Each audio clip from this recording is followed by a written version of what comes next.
Welcome to Buddha Bedtime Stories. You've arrived at a quiet place where ancient wisdom meets gentle rest. Tonight, we begin another journey together, a journey inward. You'll uncover timeless knowledge passed down by enlightened masters, teachings used for generations to calm the restless mind and invite deep, healing peace. Feel free to share what time it is and where in the world you're listening from. You're part of something much larger, a quiet circle of seekers across time and space. In this session, I'll be sharing a hand-picked collection of Zen stories. These are not ordinary tales. They carry the preserved insights of awakened teachers who understood something most of us have forgotten. That peace is not found by changing the world around us, but by changing the way we see it. As Lao Tzu once said, at the center of your being, you have the answer. You know who you are, and you know what you want. As you listen, you may notice something gentle begin to shift. The grip of worry begins to soften. The endless noise of overthinking begins to fade, and in its place, a calm, quiet presence begins to rise. Let yourself settle in now. Let the weight of the day melt away. Take one slow, deep breath with me, and as you exhale, know that the teachings you are about to receive have been waiting for you, patiently across centuries. Welcome, friend, let's begin. There was once a man who lived in poverty. His shoes were worn, his coat threadbare, his belly often empty, and his hands always calloused. But he had a friend, kind and wealthy, who loved him deeply. One day this friend came to visit. They shared a meal, laughed like children, and drank until the poor man fell asleep in contentment. Before leaving, the friend saw how hard the man's life had become. So he quietly took a jewel, a priceless, radiant stone, and stitched it inside the lining of the man's robe. He said nothing. He simply left the gift where it could not be lost. Years passed. The poor man wandered, worked, begged, slept beneath bridges and woke in alleyways. He remained convinced he had nothing, never knowing that a treasure was sewn into his own clothing. He suffered, all while wealth brushed against his ribs, all while forgetting what he already carried. Then one day the two friends met again, and when the rich man saw the state of his companion, he cried out, "Why have you lived this way? Don't you remember? I gave you everything. The jewel has been with you this whole time." The poor man froze. His hands trembled as he turned the robe inside out. And there, nestled in the seam, untouched and waiting, was the jewel. This is a parable from the Lotus Sutra, and it is not about wealth, it is about Buddha nature. It is about the truth we already carry, but forget. The man is all of us, wandering, doubting, working endlessly to find meaning, purpose, belonging, thinking we must earn it, thinking we must seek it, never realizing we were born with the jewel. We never lacked it. We only forgot to look. Buddha nature is not something to gain. It is not granted to the worthy. It is already here, in the one who chants, in the one who steals, in the one who weeps in shame, in the one who laughs too loudly in the back of the zendo. The jewel shines equally. It does not discriminate. In Mahayana Buddhism, this parable is a teaching of Tathagatagarbha, the womb of Buddhahood. It means that all beings, no matter how lost, carry the seed of awakening, not as potential, but as reality. Already whole, already luminous, already stitched into the lining of our very being. The problem is not that we are broken. The problem is that we believe we are broken. And so we search outside, in teachers, in techniques, in titles, in temporary comforts, all while the jewel sits quietly inside, waiting. There's a saying in Zen: don't seek the truth, only stop cherishing opinions. Because the more we chase, the farther we run from what is already still. In the story, the friend does not blame. He simply says, look. That is the role of the teacher, not to give you the jewel, but to remind you it's there, to show you the thread, to help you turn your robe inside out. Even your flaws are not flaws. They are fabric. Even your pain is not proof of lack. It is the tension in the thread that protects the jewel. Even your delusion is a path, if you let it lead you inward. The poor man's mistake wasn't laziness. It was forgetting his inheritance, just like us. We forget we are enough. We forget we are worthy. We forget that what we seek has always been with us. Buddhism is not about becoming holy. It is about remembering who you are, who you've always been, what cannot be taken from you. Not by grief, not by failure, not by your own darkest thoughts. Sometimes people ask, but if I already have Buddha nature, why practice? And the answer is simple: to remember, to loosen the thread, to notice the glimmer, to stop walking past yourself like a stranger. Commentary: the jewel is not hard to find, but it is easy to overlook. Because it does not shout, it does not sparkle in the usual light. It sits in the quietest part of you and waits for you to be still enough to feel it. You may not believe this yet. That's okay. Belief is not required. Only curiosity, only the courage to look inside the robe and ask, what if I am already whole? In a monastery garden, a novice once asked the teacher, where can I find the Buddha? The teacher pointed to the ground. Toes. Then to the novice's chest. Heart. Then to the novice's eyes. Everywhere you see, but especially where you never thought to look. You have the jewel. So now, stop asking how to earn it. Start asking how to honor it. Live from it. Speak from it. Let it shape your steps. And when others forget their own jewels, remind them gently, just like the friend did. It moved like time dash dash, patient, steady, clear. She had come to the water for answers, not about rituals, not about chanting, but about something deeper. Who am I? She had read sutras, memorized verses, and bowed each morning, but still, a knot remained in her chest. The old teacher, sensing her restlessness, came to sit beside her. They watched the water in silence for a while. Then he pointed to a single droplet clinging to a leaf above the current.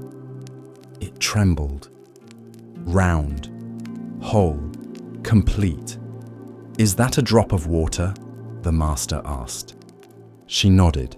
Yes, he smiled. Then a breeze blew. The droplet fell and joined the river below. The master turned again.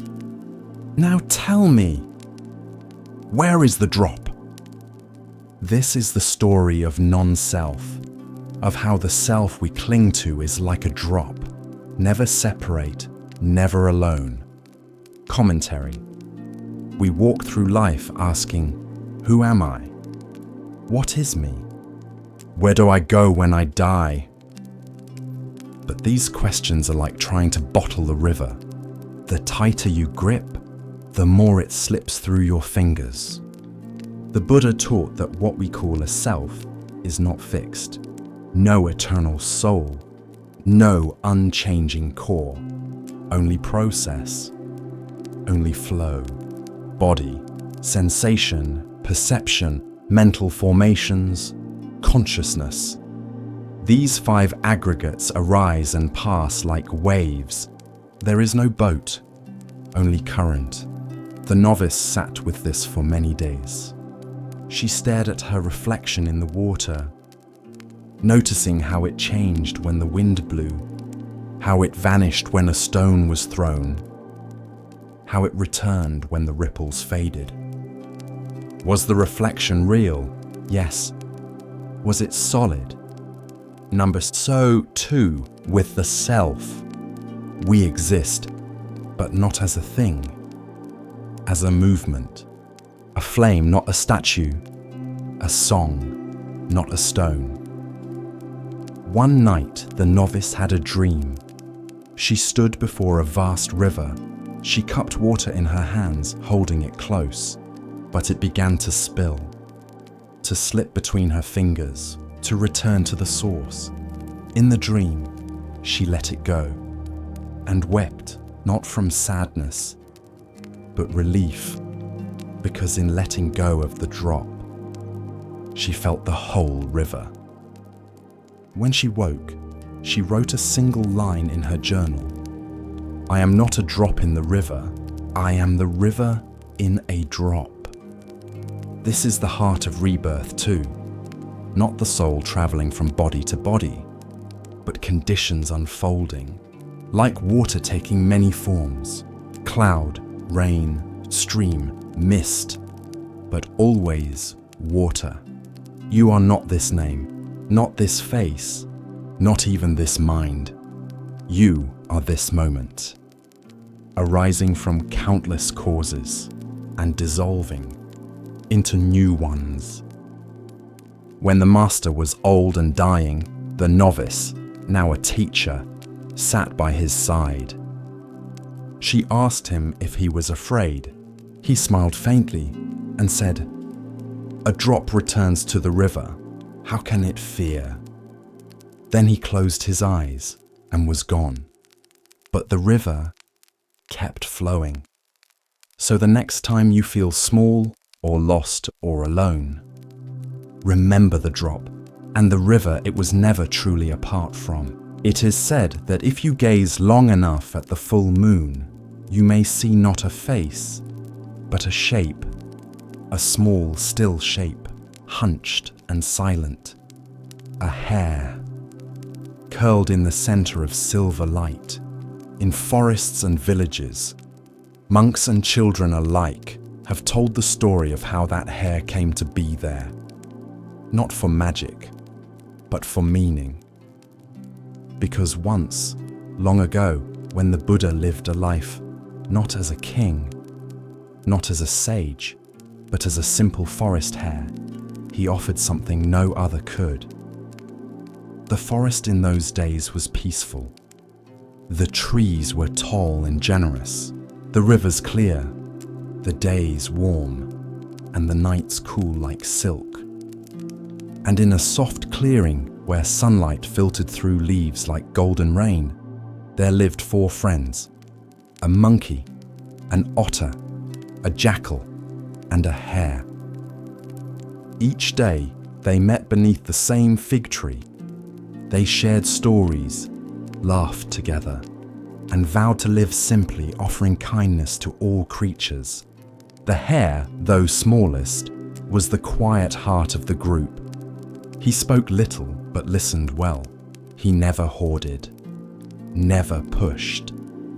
And his silence made room for the truth in others to unfold. One day, the hare turned to his friends as they sat in the cool shade. Tomorrow is the holy day, he said softly. The day of giving. If someone comes to us in need, we must give all we can. The others nodded eagerly. I will gather fish from the river, said the otter. I will collect ripe mangoes and figs, said the monkey. I will steal curdled milk from the village shrine, said the jackal, grinning. The hare said nothing. What about you? They asked. He looked down. I have no fruit, no claws to fish, no cleverness to steal. All I eat is grass. He looked up at the sky. So, if someone comes in need, I will give them myself. The others fell silent. The wind stirred the fig leaves above them, and somewhere far off, as though moved by the weight of the hare's words, the world shifted. That night, as stars bloomed across the sky, the great deity Chakra, ruler of the heavens, heard of the hare's vow. He was curious. Among all the creatures, who would truly give without pride? Who would offer not for reward, but for love?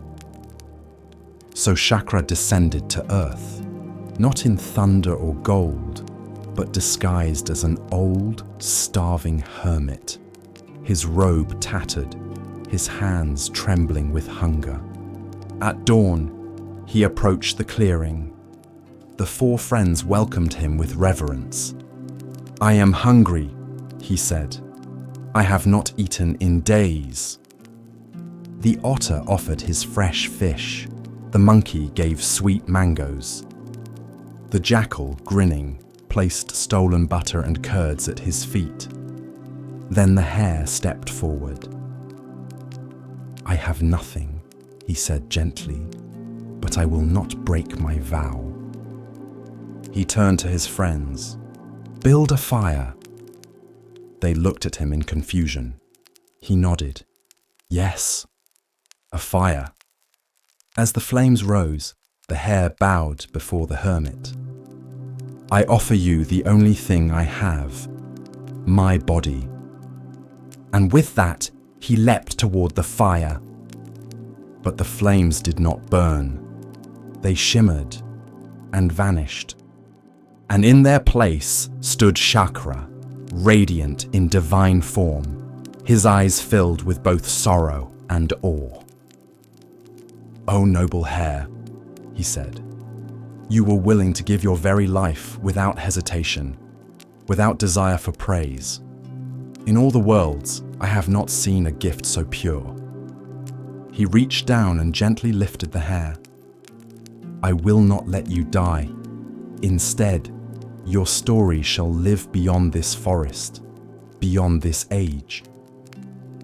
Chakra turned his gaze to the sky, and with a wave of his hand, he painted the hare's image on the moon. From that day on, when the full moon rises over rivers and rice fields, over temples and rooftops and sleeping children, the hare watches from above. Not as a god, not as a legend, but as a reminder that the greatest gift is not gold, not grain, not clever words or rituals. It is the gift of selfless love.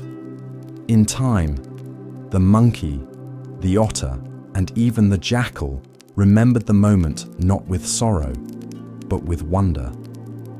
They told it to their children. The forest grew quiet when the moon was full, and the fig tree always held a soft space beneath it, as if waiting. The story of the hare passed from mouth to mouth, country to country, century to century. And even now, if you ask an elder monk or a village storyteller why the moon glows so brightly, they may smile and say, it's the light of a little forest hare. Still giving, still watching, still reminding us what it means to love completely. Because generosity is not measured in size, but in sincerity And there is no gift greater than offering your whole self, freely, without fear. Not for recognition, but because it is right.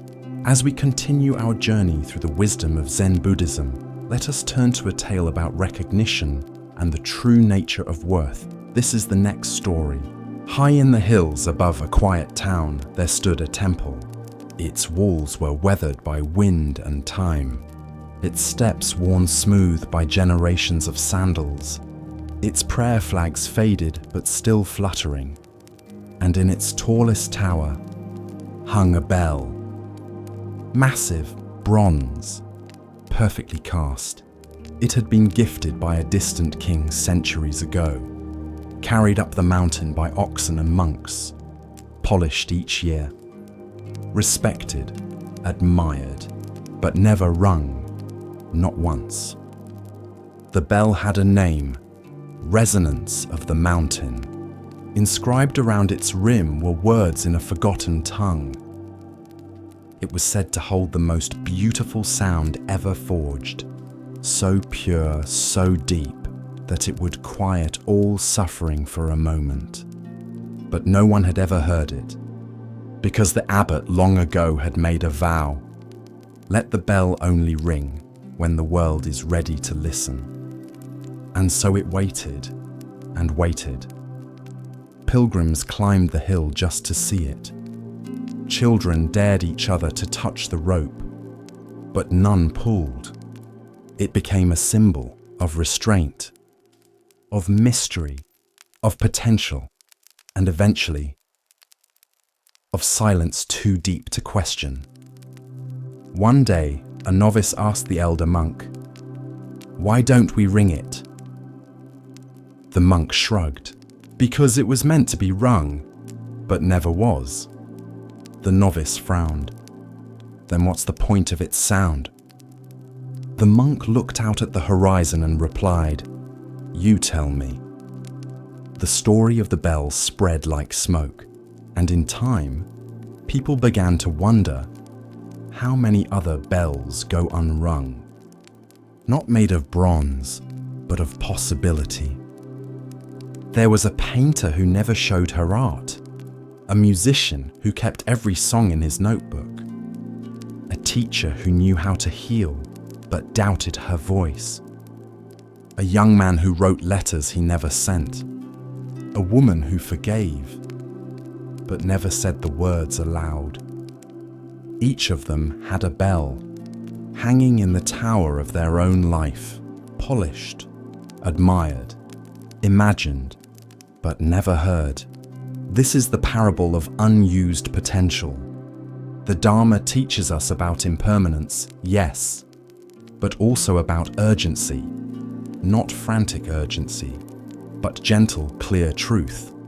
This life will not wait forever, and the sound in you deserves to be shared.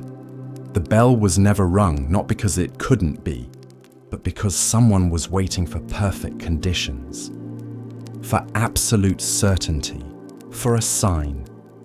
But life rarely gives signs, only moments, and you must choose to meet them. There is a Zen story of a man who stands beside a river. He thirsts, but waits for the perfect reflection to appear on the surface before drinking. He dies with water at his feet. What sound do you carry within you?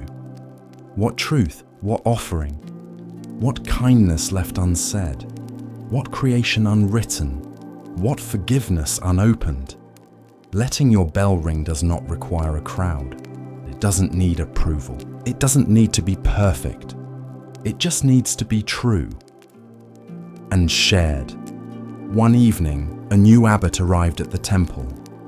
She had studied the bell's history, had bowed to it many times. And then, one spring morning, as the valley bloomed, she climbed the tower and pulled the rope. The sound that followed was not loud, not shocking, but profound. It rolled through the mountains like a low tide, clear, mournful, joyful, full. Birds rose into the air. Monks paused mid-step. Villagers lifted their heads from bowls and windows. And in that moment, everything was still. Not because they heard something new, but because they heard something they had always carried inside. Then the bell was silent again. But something had changed. The abbot later said, "A bell is not meant to be perfect. It is meant to be heard. And so are we." Commentary. This parable asks a quiet but urgent question. What are you holding back? Not out of wisdom, but out of fear. The sound in you may not end suffering. It may not change the world, but it may change a moment. It may reach one person.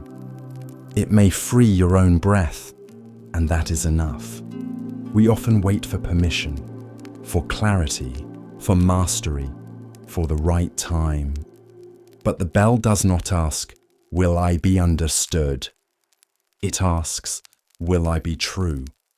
The world is filled with unwritten books, unsung songs, unspoken love, unrung bells, and it is not failure to stay silent, but it is loss. Loss of what could have been shared. Loss of what someone else needed to hear, even if only once. You don't have to shout. You don't have to perform. You just have to let your voice exist, to let the truth you carry move from silence into air. So ring your bell, tell your story, share your art, speak your heart, forgive, laugh, cry, begin again, even if your voice shakes, even if your hands tremble, even if no one claps. Let the sound live outside of you. Let it ripple. Let it go. Because a silent bell may be beautiful, but only a ringing bell is alive. He sat beneath the Bodhi tree, its roots like arms cradling the earth, its leaves trembling in the hush before dawn. Siddhartha was still, not because he had nothing left to do, but because he had found the one thing worth doing. The grass beneath him held the warmth of day's memory. The river nearby whispered its ancient lullaby. Above, stars thinned into morning. And within him, the silence grew deep. He had made his vow to remain unmoved until he had reached the end of suffering. And so he breathed, in, outside. The body sat like a mountain. The mind watched like the sky. But truth, before it flowers, is always tested, and so came Mara. Mara, the tempter, the king of illusion, the force of resistance in all beings who inch toward awakening. He did not come in one form, but many, not with a single sword, but with 1,000 voices. First, Mara sent desire. His daughters appeared, radiant and swaying. Their forms shimmered with beauty. Their voices sang sweet lullabies of longing and delight. They danced before the still figure under the tree, their laughter like bells. But Siddhartha did not stir. Their beauty held no hook. His gaze did not linger. He saw not bodies, but masks. Not pleasure, but impermanence. Desire passed like perfume on the wind. Then Mara sent fear. The sky darkened, thunder cracked, demons emerged from shadows, fangs bared, eyes aflame, weapons of fire and bone in hand. They rushed the tree, screamed into Siddhartha's ears, hurled spears of doubt and arrows of terror. But Siddhartha did not flinch. The weapons turned to lotus petals as they neared him. The demons screamed, but their voices died in the vast silence that surrounded him. Fear had no place where nothing was clung to. Next came pride. Mara appeared himself, seated atop a colossal elephant, cloaked in glory. He laughed with disdain. "Who do you think you are?" he asked. "A prince playing holy man. What gives you the right to seek truth? You are alone, no teacher, no witness." Siddhartha looked up, calm and clear. He reached his right hand to touch the earth, and the earth responded. It is said that in that moment, the earth itself bore witness. The ground trembled gently. A breeze swept through the grove. The Bodhi tree's leaves shimmered like stars. The earth, vast and ancient, acknowledged Siddhartha's right to awaken. Mara's elephant stumbled. His illusions cracked. His army scattered like dust in wind. The tempter vanished, and all was still again. But the night was not yet over. With Mara gone, Siddhartha turned inward, deeper than ever before. He saw his past lives, hundreds, thousands, as farmer and king, as bird and beggar, as woman, child, beast, each life carrying joy and sorrow, birth and death. He saw the law of karma, how intentions shaped outcomes, how cruelty echoed, how kindness grew roots across lifetimes. He saw the chain of suffering, ignorance giving rise to craving, craving to clinging, clinging to becoming, becoming to birth, birth to decay and death. He saw that to break the chain, one must see clearly and let go. The dawn approached. The sky shifted from indigo to pale rose. Birds stirred in branches. The river shimmered. And in the first light of that new day, Siddhartha saw it, not as concept, not as hope, but as direct knowing. He saw the four noble truths, that suffering exists, that it arises from craving, that it can end, and that there is a path to its end. He saw the eightfold path unfolding before him like stepping stones across a great river. He saw suffering, and he saw its end. And in that moment, as the sun broke the horizon and the world breathed anew, Siddhartha became the Buddha, the awakened one. He opened his eyes, and the dew on every leaf sparkled with the same truth. Mara had been defeated, not with sword, not with spell, but with stillness, with clarity, with the earth itself as witness. The man who had walked away from gold and pleasure, who had starved beside the river, who had sat unmoved through storm and illusion, had now touched the infinite. And he smiled, not with triumph, but with compassion, because now he would teach, and the world would begin to wake. In a quiet village by the sea, there lived an old potter. His hands were calloused from decades at the wheel. His workshop was small, bare walls, a low fire, and shelves filled with cups and bowls in every stage of becoming. People came from faraway towns to buy his pottery, not because it was flawless, but because it wasn't. Each piece had a tiny flaw, an uneven lip, a swirl in the glaze, a hairline crack sealed with gold. They were beautiful, but never perfect. One day, a student came to learn. She had steady hands, a precise eye, and a longing for perfection. The old potter gave her clay and pointed to the wheel. She worked hard, every day. Her bowls were smooth, her cups symmetrical, but the old man never praised them. She grew frustrated. "What am I doing wrong?" she asked.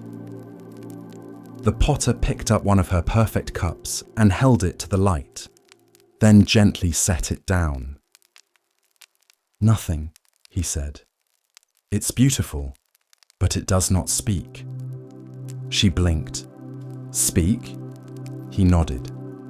True beauty, whispers of time, of change, of the hands that shaped it, of the cracks that taught it to hold.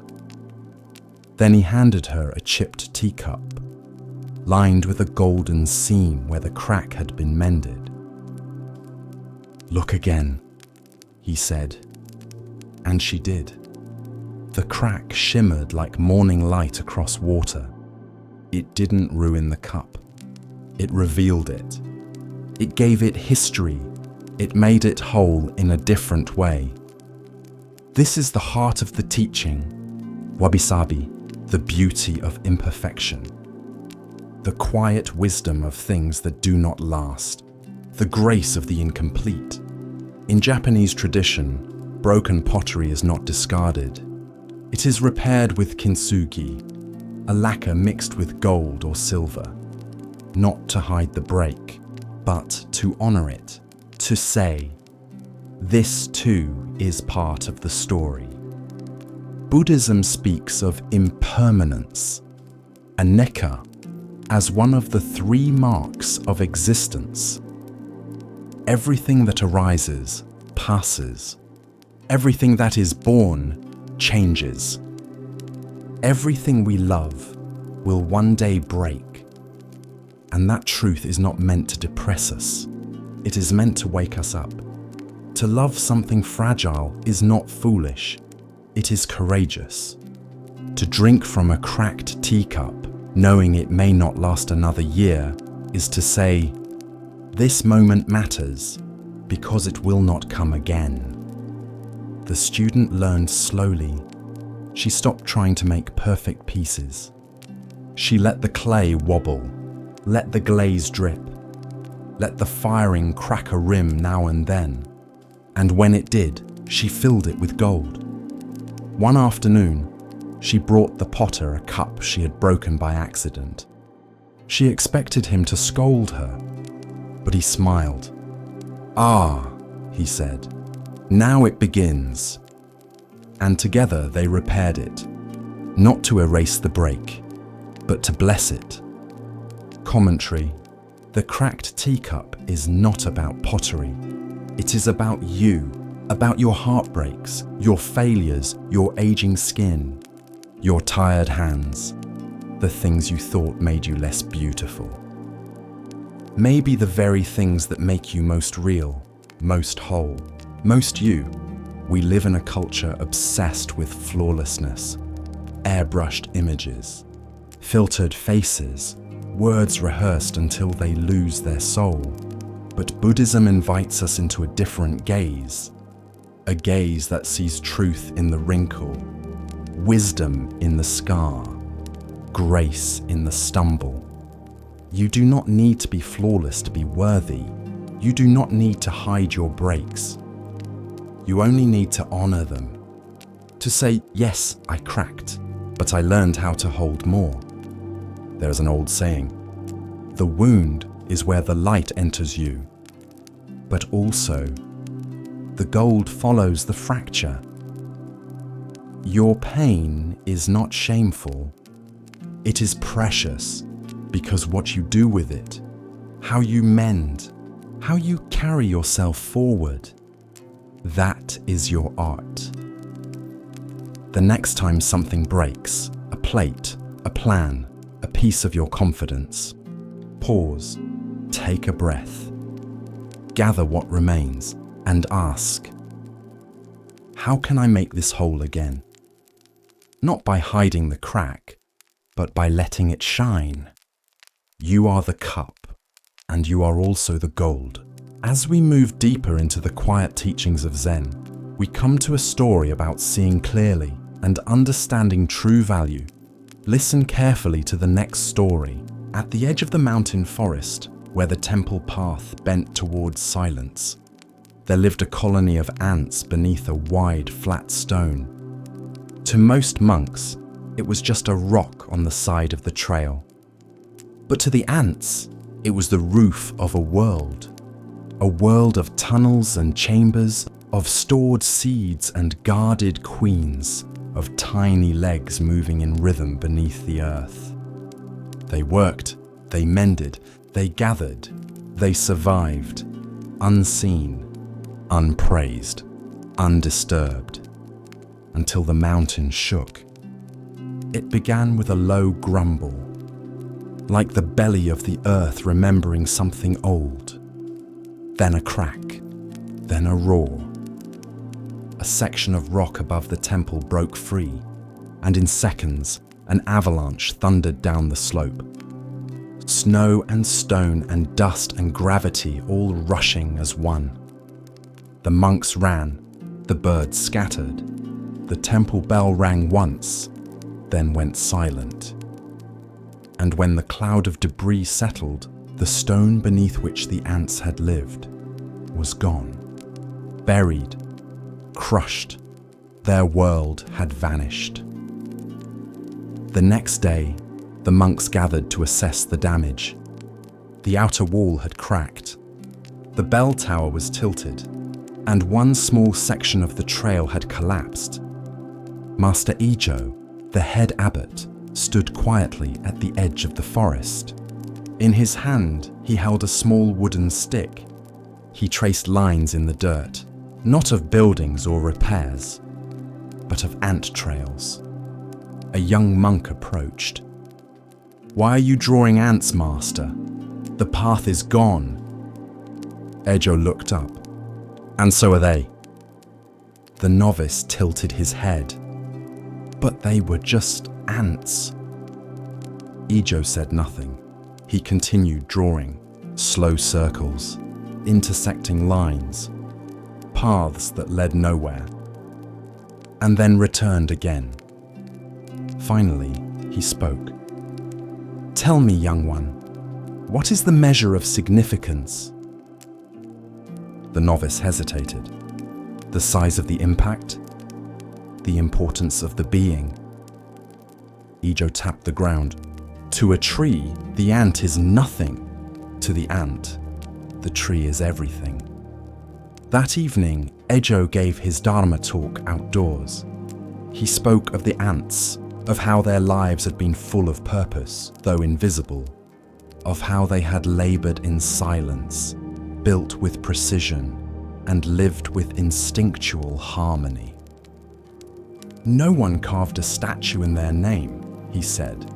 No one chanted sutras for them. But they lived as truthfully as any monk, and now they are gone. One monk asked, "Is that not the way of samsara?"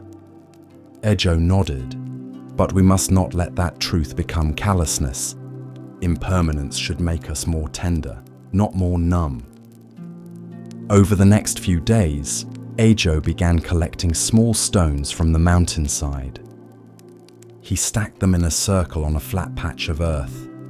No plaque, no incense, just a ring of quiet. When asked what it was, he replied, "A shrine to the unnoticed." A week later, a new trail was cleared, and along the side of it, a sign was posted. "Step with awareness. Even the smallest lives walk beside you." That winter, a visiting scholar arrived at the temple. He noticed the shrine of stones and asked what god it honored. The monks smiled. "Not a god," they said. "A purpose." Ijo later explained to him over tea. "We all wish to be mountains, to be remembered, to be seen from afar." He set his cup down gently.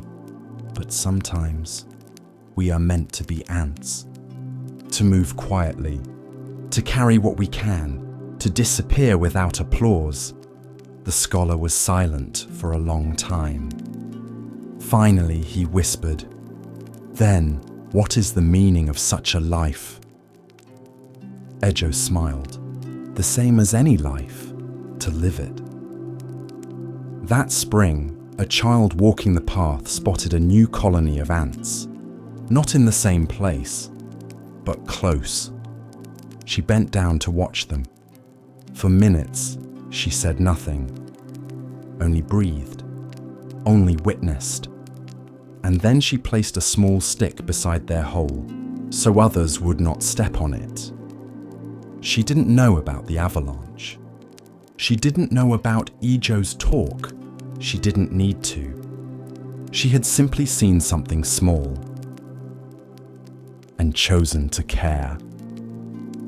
There is a saying in the sutras, no drop of water is wasted by the sea.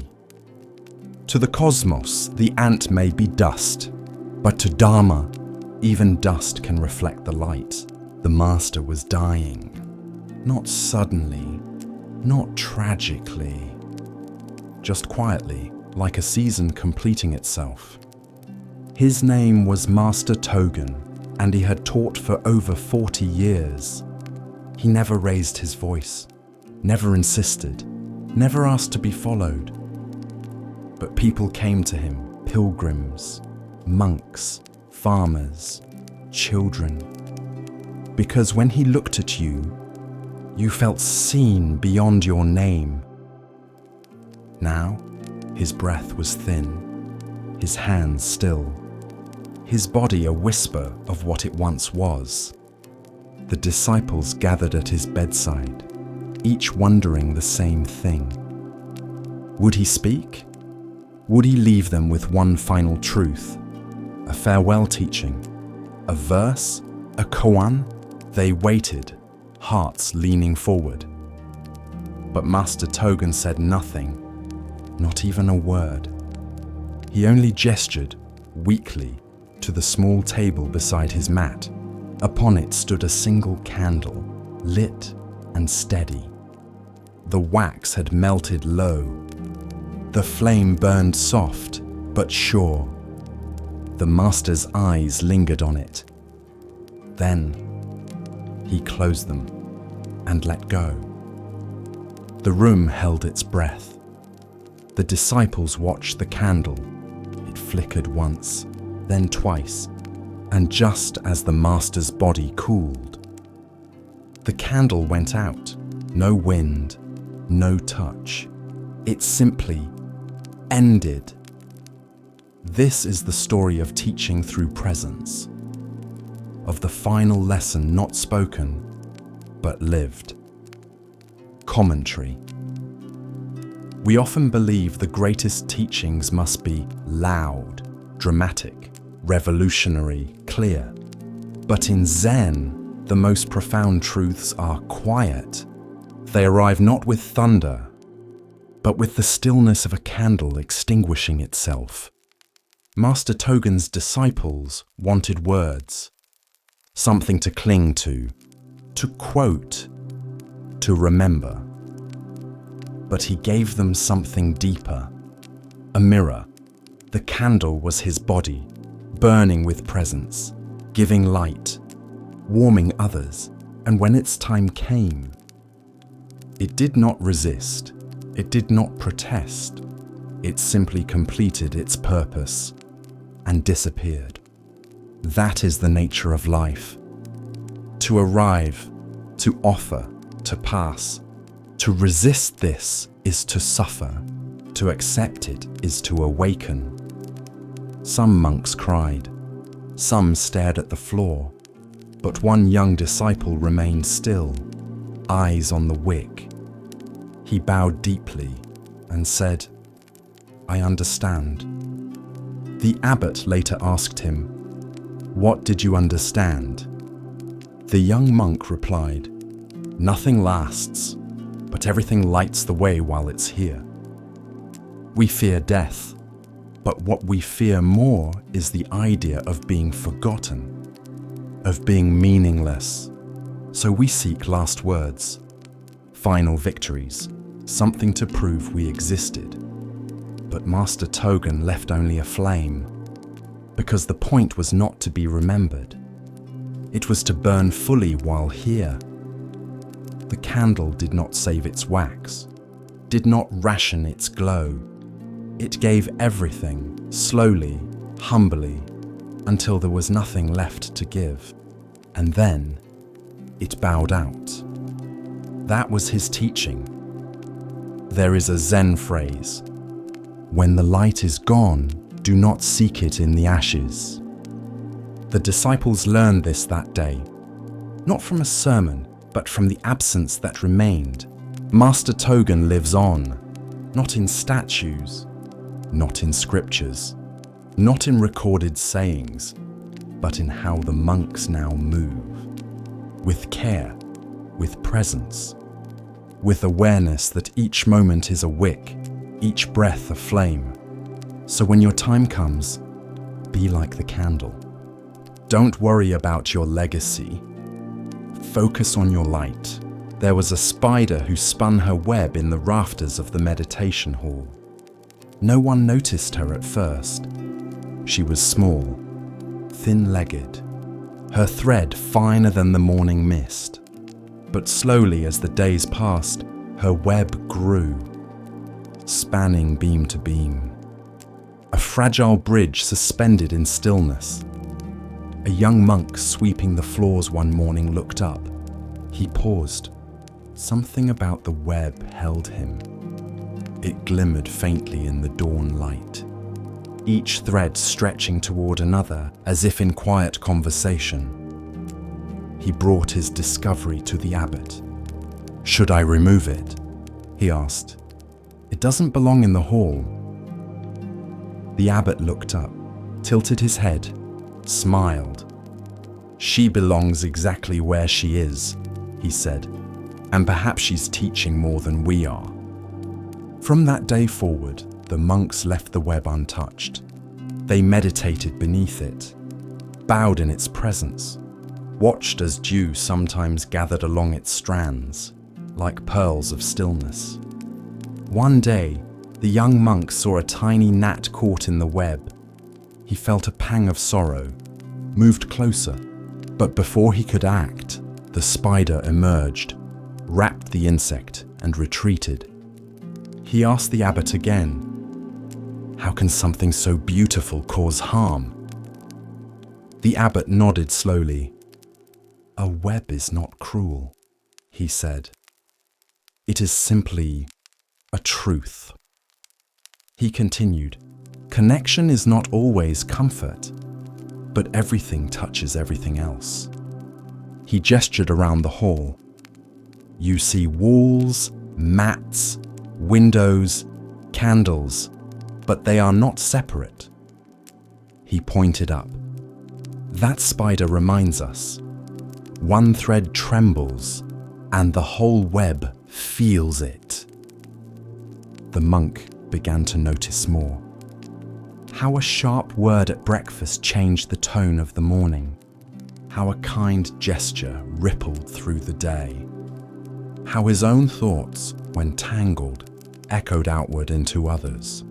One evening during Zazen, a gust of wind slipped through the shutters. The spider's web quivered, and every monk in the room turned slightly. Not toward the wind, but toward the movement of the web, as if they all felt it at once. There is a teaching in the Avatamsaka Sutra. In the realm of Indra's net, each jewel reflects all others. To touch one is to touch the whole. The spider did not preach. She simply spun, her work invisible until noticed, and then unforgettable. Months later, the web collapsed in a storm. Gone, no trace. But the young monk no longer looked for it above. He had begun to see the web everywhere. In the way the cook's ladle touched the soup pot.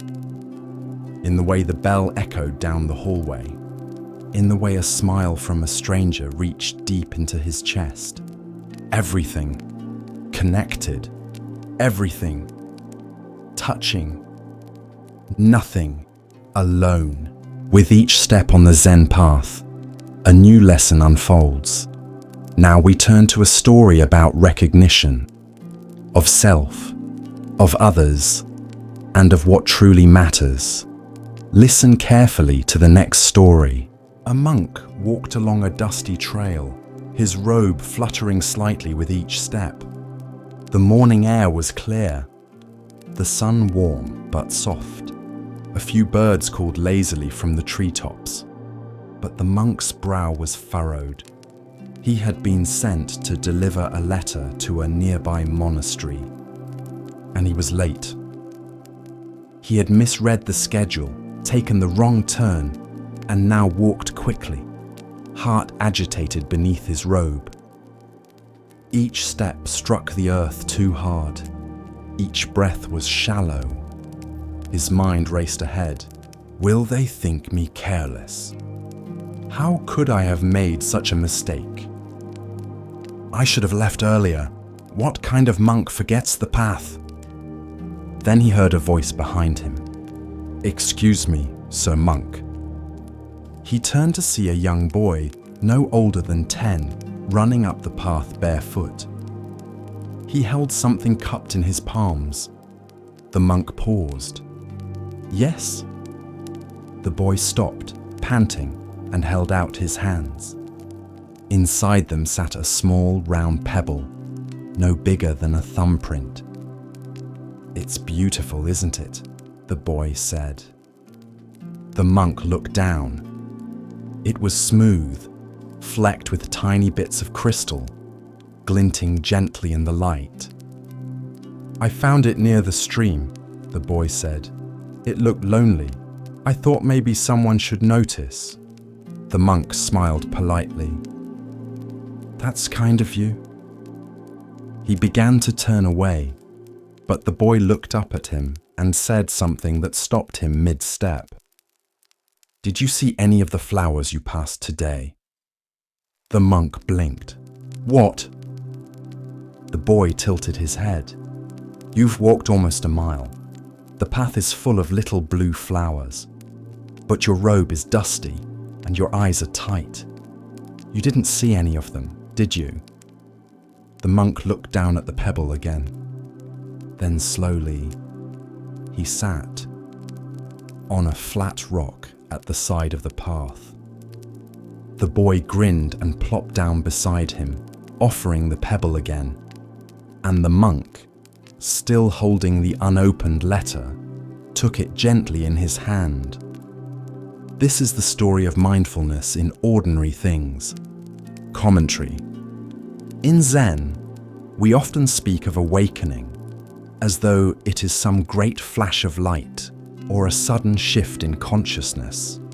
But often, awakening is small, like noticing a flower you've walked past for weeks, or hearing the sound of your own breath after a hard day, or holding a pebble that simply is. The monk had been walking as if his destination were the only thing that mattered. His hurry had made him blind. Not because he lacked wisdom, but because he had left the present moment behind in favor of imagined shame and future apologies.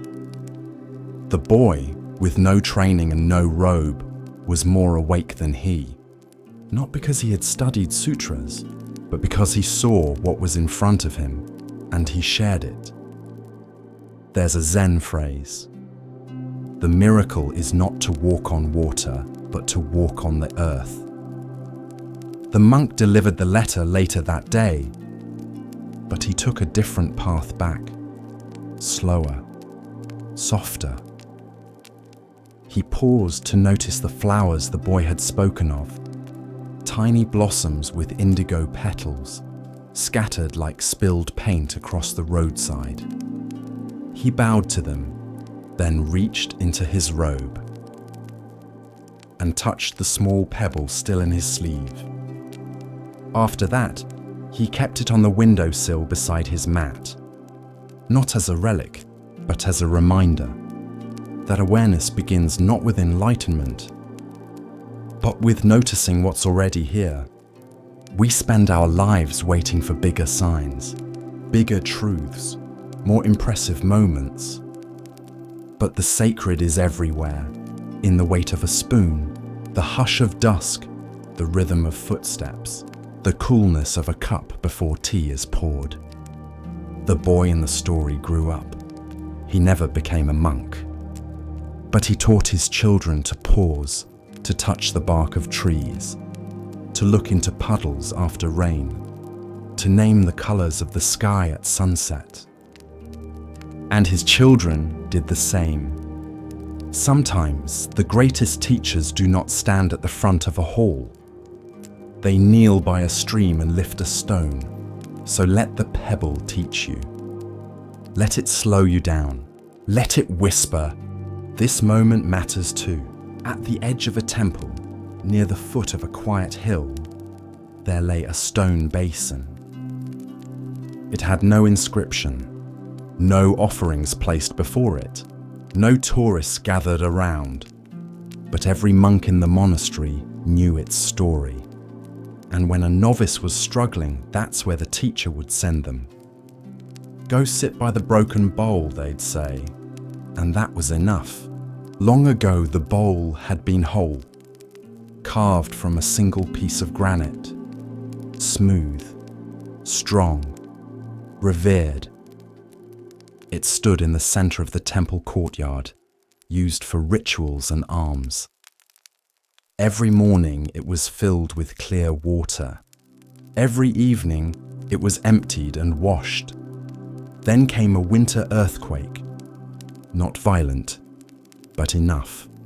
A hairline fracture, then a second quake weeks later, and the bowl split down the middle, cracked clean through. It no longer held water. Some said to discard it. Others wanted to repair it. But the abbot, an old woman with kind eyes and a quiet presence, said, "Leave it as it is, let it teach." And so it remained. Years passed. Moss gathered inside the broken seam. Rain pooled only briefly before slipping through the gap.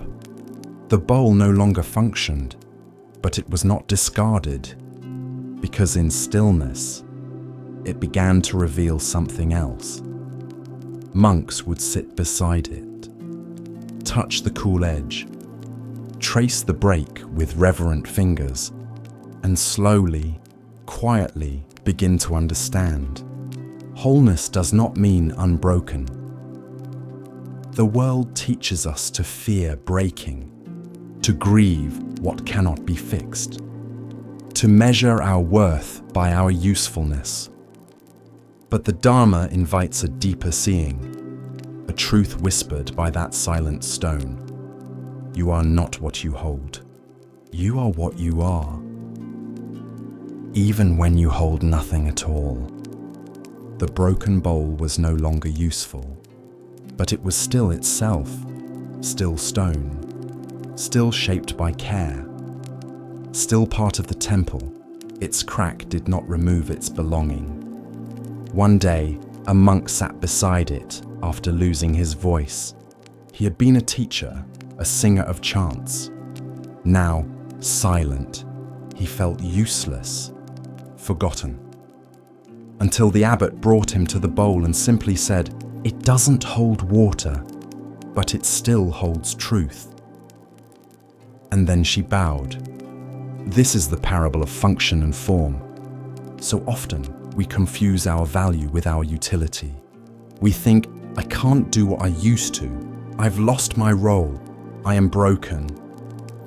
But even a bowl that no longer holds water can still hold presence, still offer reflection, still rest in the sun, still teach. In Buddhism, there is a phrase, form is emptiness, and emptiness is form. It appears in the Heart Sutra, one of the most profound teachings. On the surface, it sounds like a riddle, but it points to this: what you are is not just your shape, and what breaks doesn't define what remains. Imagine your roles are bowls: parent, artist, teacher, helper, listener. When one cracks, you may feel like you've lost something essential, but you haven't lost you. You are still present, still capable of love, still part of the whole. just as the broken bowl is still part of the temple. One evening, a novice accidentally dropped a cup. It shattered. He looked up in fear, but the teacher only said, "It was already broken." The boy's eyes filled with confusion. The teacher continued, "Everything we use is already broken. We just don't see it yet, so we love it while we have it. And when it breaks, we bow. To live with this awareness is not to be gloomy. It is to be free, to care for things deeply, but not cling to them desperately. To understand that even in brokenness, there can be peace." Commentary. The broken bowl reminds us that identity is not function, that worth is not erased by loss, that something can be cracked and still belong, still matter, still offer presence. There is a time to serve, and there is a time to simply be, to be still, to be soft, to be a presence others can sit beside. Like the bowl, like the monk with no voice, like the abbot who teaches with silence. You are not just the things you do. You are not just the roles you fill. You are not just the tasks you complete. When those fall away, when something cracks, what's left? That's the real practice. That's the part of you that watches, that breathes, that remains. Sit beside your own cracked places, not to fix, but to witness. Let them speak. Let them soften you. Let them remind you that even broken things reflect the sky. Even a bowl that holds no water can hold the Dharma. Hospice is not loud. It hums like twilight. Low lights, quiet steps, gentle beeping. And in room 7, the breathing was slow. Draw in. Pause. Let go. Again, the man in the bed was old. Thin skin, tired eyes. Hands that had once built houses and held babies and shaken enemies' hands. Now they simply rested, still, soft, folded like leaves. Nora was his nurse, not young, not old. Calm eyes, a voice like warm water. She didn't rush, didn't flinch at grief. She moved like someone who had seen many endings and knew each one was different. This is not a story of drama. It's a story of breath, and the lesson it teaches when it leaves. The man, his name was Harold, had no visitors that week. His wife had passed years ago. Children scattered, caught in their own lives. Nora checked his vitals, fluffed his pillow, placed a cool cloth on his forehead. He looked at her once and said, "I'm afraid to let go." She didn't respond with philosophy, didn't offer reassurances. She just said, "Let's breathe together then." They sat in silence. Inhale, pause, exhale, again. Harold's breath was jagged at first, then smoother, then softer. He didn't need words. She didn't need noise. The Buddha once said, "As a flame blown out by the wind, so quiet is the mind of one who has understood." That night, Nora came back during her break, brought a small wooden statue, Avalokiteshvara, the Bodhisattva of compassion. She set it by the window. "Just someone to keep you company," she whispered. Harold blinked in thanks. As the hours passed, his breath grew shallow. Draw in, pause, let go, and one moment. The pause lasted longer. Nora leaned in.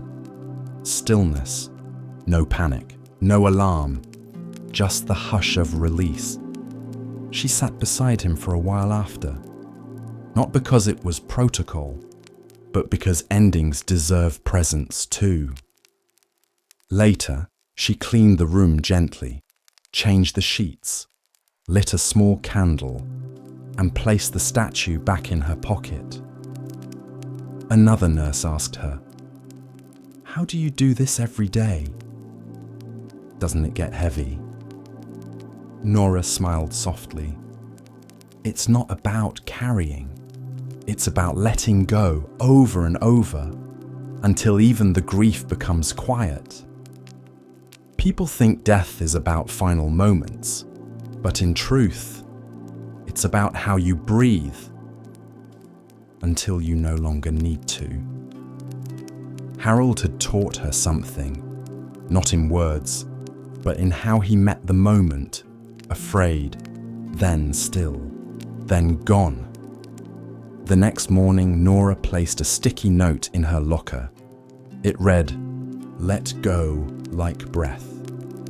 Just a reminder of what Harold gave back to her. In this life, we inhale ambition, loss, joy, sorrow. We hold so tightly. But the final wisdom is the exhale. Not to disappear, but to return everything we borrowed. As our exploration of Zen Buddhism deepens, let us listen to a story that reveals how true worth is often overlooked. Here starts the next story. In a sleek glass building downtown, an elevator rose and fell like breath. It carried suits and heels, coffee cups and clipped conversations, laptops glowing with unread messages. And in it stood Daniel. Crisp tie, polished shoes, phone always in hand. Eyes darting to the floor counter. 17, 18, 19, always up. Daniel worked in mergers and acquisitions. His days were booked in color-coded blocks. 10-minute meetings, lunches at his desk, even bathroom breaks planned with precision. He was good, efficient, respected, and completely unable to rest. The elevator was his chapel, the only place he stood still. And even then, his mind climbed faster than the floors. One day, the elevator stopped between levels. A soft jolt, a mechanical sigh, then stillness. Daniel exhaled, checked the buttons, pressed call, tapped the screen on his phone. No service. He cursed, then waited. 5 seconds, 10, a minute, no motion. Panic started to rise. Not fear of being trapped, but fear of not moving. In that silent steel box, Daniel faced the one thing he avoided: stillness. He looked around, at the brushed metal walls, at his own reflection, tight jaw, shallow breath. For the first time in months, he had no signal, no task, no escape. And slowly, something cracked. Not loudly, just a hairline fracture in the illusion. Daniel slumped slightly, loosened his tie, sat down right there on the elevator floor. He exhaled, long and low. He noticed how loud silence is when you're used to constant motion. He watched the display screen, still frozen at level 19. He chuckled. Of course, 19, almost 20. The next promotion, the next salary tier, the next version of himself. Always almost, never here. The Buddha once asked, if you carry a burden endlessly, does it grow heavier or lighter? The answer is, it becomes you, and you forget you are ever free of it. Daniel didn't move, didn't check the time, didn't plan. He just sat, and after a while, he realized he didn't miss anything. The world outside was still spinning, and yet, in here, there was space. 15 minutes passed, Then a voice came through the intercom. "Sorry about that, sir. Elevator's back online." A whir, a lurch, and the floor counter resumed its climb. But something in Daniel did not. When the doors opened at 33, he didn't step out. He pressed G, ground floor, and rode all the way back down. No one understood. But for the first time, he didn't care to explain. Presence isn't just stillness. It's not needing to climb when you don't know why you're climbing. The next day, he came to work with a small thermos of tea. No email before 10 a.m. He looked co-workers in the eye, asked how they were, waited for the answer. He still worked hard, still showed up, but something had softened. Something had stopped chasing. Years later, Daniel told a friend, "The best thing I ever did was get stuck." The friend raised an eyebrow. Daniel smiled. "I needed the elevator to stop, so I could finally notice. I didn't want the top floor. Climbing isn't wrong, but climbing without pause forgets the view. And sometimes, the highest level is the one where you sit down and breathe." The lake shimmered like a mirror at dawn. Mist hovered just above the water, rising in soft spirals. On its banks, reeds bowed gently in the morning breeze, and lotus blossoms opened their pink faces to the sun. In the middle of the lake stood a small island, quiet, green and hidden from the world. And on this island, in a nest woven from reeds and grace, lived a bird unlike any other. He was a mallard, but not an ordinary one. His feathers were not grey or brown, but a deep, radiant gold. He glowed like a flame in flight, and his heart was as generous as his form was rare. He was the Buddha in one of his many past lives. Once, long ago, he had been a man, a kind and devoted father to 3 daughters. After his death, reborn as a golden bird, he remembered the love he had once held for his family. "I cannot be their father again," he thought, "but I can still care for them."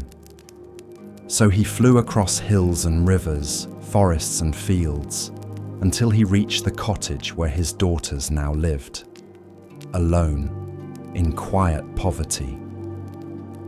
He landed gently on the windowsill. When the eldest daughter saw the glowing bird, her eyes widened.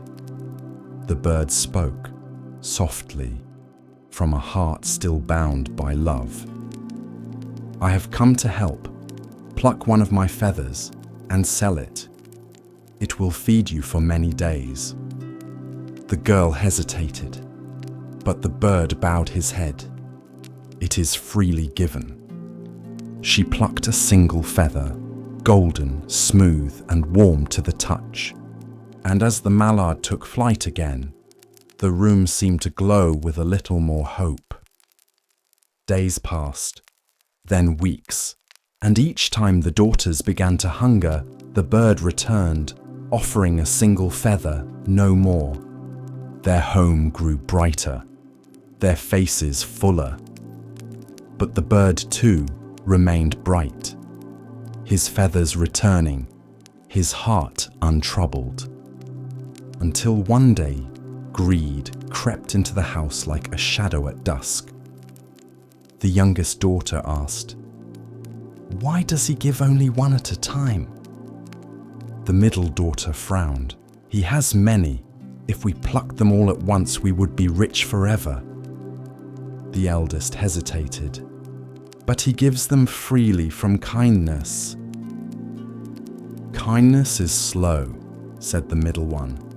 "We need certainty." And so, one morning, when the golden mallard returned, the daughters did not greet him with bows or thanks. They seized him and plucked, not one, but all.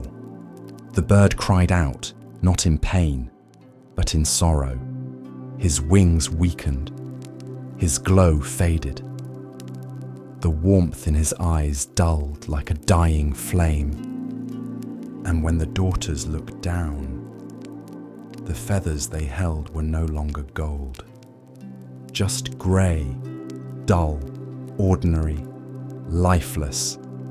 As was the bird now lying still in their hands. They gasped. What happened? Where is the gold? But no answer came. The mallard lay motionless, too hurt to fly, too kind to curse, and the daughters, stunned and panicked, placed him back in the nest of reeds on the island, hoping he would heal. Weeks passed. The bird recovered. His feathers grew back, slowly, one by one. And though they shone again, he never returned to the cottage. He had given without condition, but greed had mistaken gift for possession, and in doing so, had severed the bond of love. In the forest beyond the lake, an old monk would later say, "A gift freely given must be received with humility. To snatch what is not offered is to lose more than gold. It is to wound the very heart that loves you." In time, the daughters came to understand their mistake, not because they lost their wealth, but because they lost his trust, and no coin can buy that back. The tale of the golden mallard spread from one village to another, told by firelight, whispered by parents to children, painted on temple walls in hues of radiant yellow, not as a warning against birds, but as a lesson about giving and taking. Because true generosity is not a stream to be dammed. It flows, it offers, but it must never be forced. And the purest gifts come not with conditions, but with open wings. In the quiet of a forest monastery, the Buddha once said to his disciples, "There is giving that seeks applause, and there is giving that seeks nothing. The first shines for a moment, the second for lifetimes." The Buddha sat beneath a sal tree, where the light filtered through in flickering gold. The breeze played gently with the hem of his robe, and the scent of early jasmine lingered in the air. Around him, the monks gathered like ripples around a pebble dropped in a still pond. Quiet, present, steady. They bowed one by one and took their seats on the grass, robes the colour of ochre and clay. The forest around them hummed with life, birds calling from high branches, the distant crack of bamboo, and the low murmur of wind moving through tall grass. The Buddha's eyes remained half lowered, still and soft. Then from the circle, a young monk rose. He was thin, his frame taut with discipline, but his brow was furrowed, his lips pressed with quiet unrest. He stepped forward and bowed deeply. "Master," he said, "I have studied the teachings as best I can. I rise before dawn. I recite every sutra. I memorize every verse. I follow every precept. And still, I suffer. Still my mind is troubled. I fear I've become attached to the very teachings meant to free me." He hesitated. Am I clinging to the Dharma itself? The Buddha looked upon him gently. "You remind me of a traveler," he said. "Let me tell you a story." The monks settled deeper into stillness. The forest too seemed to pause. "There was once a man," the Buddha began, "wandering through a thick and treacherous forest. The trees were close, the thorns sharp. On all sides he was hemmed in by danger, wild beasts, hunger, cries in the distance that made his skin crawl. For hours, maybe days, he pushed forward, uncertain and afraid, until he came to a wide, roaring river. On the other side, he could see sunlight falling on an open path. He saw smoke curling from a distant hut. Safety, rest, the way forward. The Buddha paused, letting the image take shape. But there was no bridge, no boat. The current was fierce. He could not swim across without being swept away. So the man worked. He cut branches, wove reeds, bent saplings into shape. With patience, sweat, and determination, he fashioned a raft, just strong enough to carry him. He clutched it tightly, guided it across the swirling water. His heart pounded with fear, but he reached the far bank, soaked, trembling, but alive. The Buddha's eyes swept slowly across the circle of monks. Now imagine, he continued, that once on land, the man looked at the raft and said, "This has saved me. This is precious.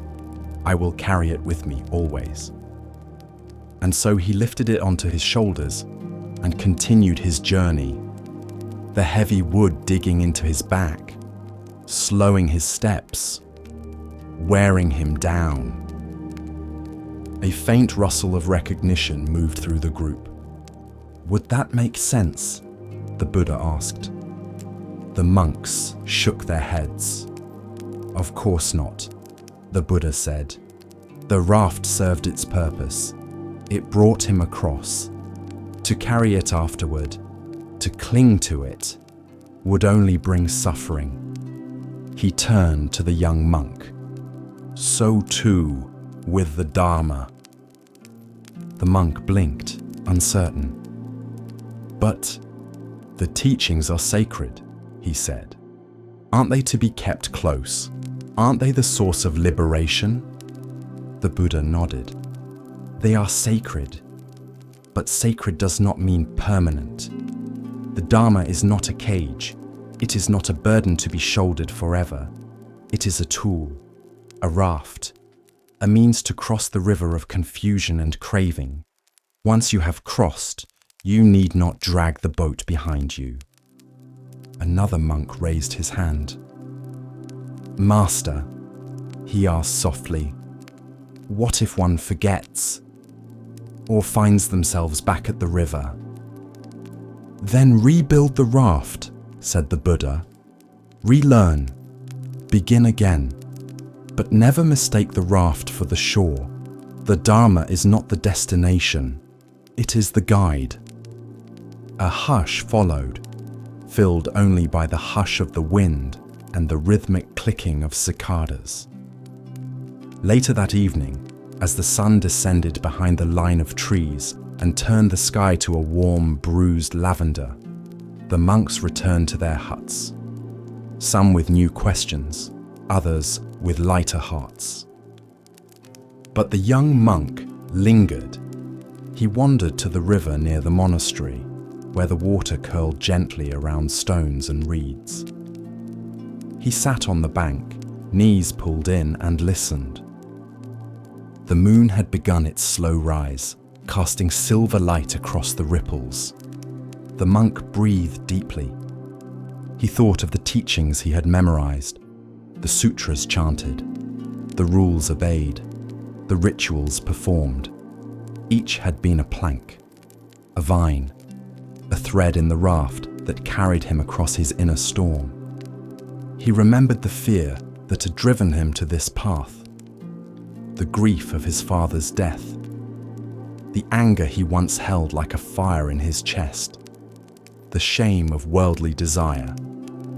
Each teaching had helped him cross some inner current, but now, here he sat, dry but weary, clutching the raft as though it were still necessary. And he saw.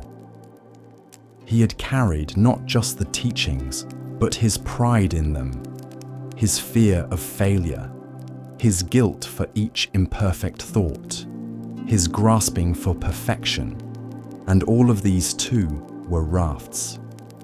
built to carry him through old pain. Meant to be honored, yes, but then let go.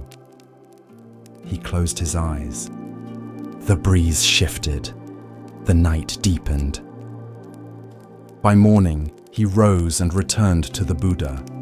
He bowed low, his hands open, his heart quiet. I have crossed, he said softly, and the Buddha replied, then walk freely. No further instruction, no ceremony. Just a smile, the kind that sees without needing to explain. Because truth, like a raft, is not meant to be worshipped. It is meant to be used, held for a time, then released. And so the monk walked on, not empty, but unburdened. He still chanted, still meditated, still studied the sutras. But now he did so not out of fear, not to be perfect, but because he understood their purpose. They were not chains, they were maps, and once you arrive, you do not need the map to breathe. Years later, when a new monk came with the same question, full of guilt, clinging to rules like a man clutching driftwood, he told him of the raft. He pointed to the river and smiled. Continuing along the path of Zen insight, we pause now to hear a teaching about perception and hidden value. Listen carefully to the next story. In the town of Rajagaha, nestled among ridges of stone and mist, the streets curled like vines through hills and markets. Every morning, as the sun brushed gold across tiled rooftops, the air came alive with the calls of merchants, the ring of temple bells, and the mingling scents of tamarind, burning incense, and warm, sweet rice. Life here was orderly, rhythmic, a blend of mountain silence and city song. But lately, that rhythm had broken, not from plague, not from drought, but from something deeper, more primal. Fear, not fear of armies or kings, but of a creature, Nalagiri, a bull elephant so massive that earth seemed to lean under his step. Captured from the wild mountains of the north, Nalagiri had been kept in the royal stables since he was young. Once a proud spirit, free to roam cliffs and bathe in wild rivers, now he was shackled day after day, year after year. The weight of captivity grew inside him like fire trapped in stone. He grew restless, then bitter, then dangerous. Stable boys quit, guards were replaced, chains grew thicker. Nalagiri's cries echoed through the stone halls like thunder rolling through empty skies. The people of Rajagaha whispered that madness had taken him, but not all feared him. One man saw an opportunity in that rage. Devadatta, the Buddha's cousin, a monk by appearance, but a storm beneath the robes. Jealous of the Buddha's calm, his followers, his truth, Devadatta sought power, not peace. And when his teachings could not rival the Buddha's, he plotted instead. He went to King Ajatashatru, young and proud, his rule still soft around the edges, and he leaned close. "Let Nalagiri loose," he whispered. "Aim him at the Buddha. See what becomes of silent wisdom when tusks meet flesh." The king, tempted by spectacle or swayed by flattery, agreed. And so, one morning, before the city had fully woken, the iron gate to Nalagiri's pen creaked open. Chains were undone. Commands were given. The path was cleared. Nalagiri stepped forward, eyes wide, breath steaming, mind ablaze. He charged through market streets, through cloth stalls and fruit carts, scattering baskets and lives. People screamed, Children ran. Dogs howled and carts overturned. He did not walk. He tore the world open beneath him. And down that path, barefoot, cloaked in saffron robes, carrying only his arm's bowl, walked the Buddha. No guards, no weapons, no rush in his step, just presence. His disciples shouted from behind walls and corners, "Lord, turn back, the elephant comes, he will crush you." But the Buddha kept walking, not with recklessness, not with pride, but with compassion so still it could hold a mountain.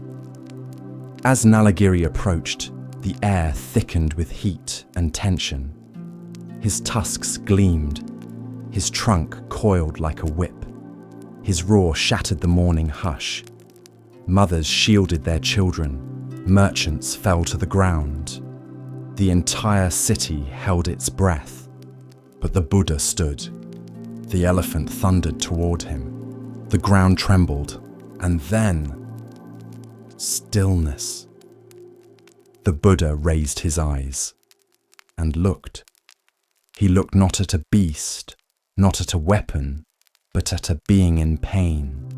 He saw the chains, the years, the sorrow turned to rage. He saw the hunger for freedom twisted into madness. He saw a heart once wild, now broken by cruelty. And in his gaze, he held no fear, no judgment, only recognition.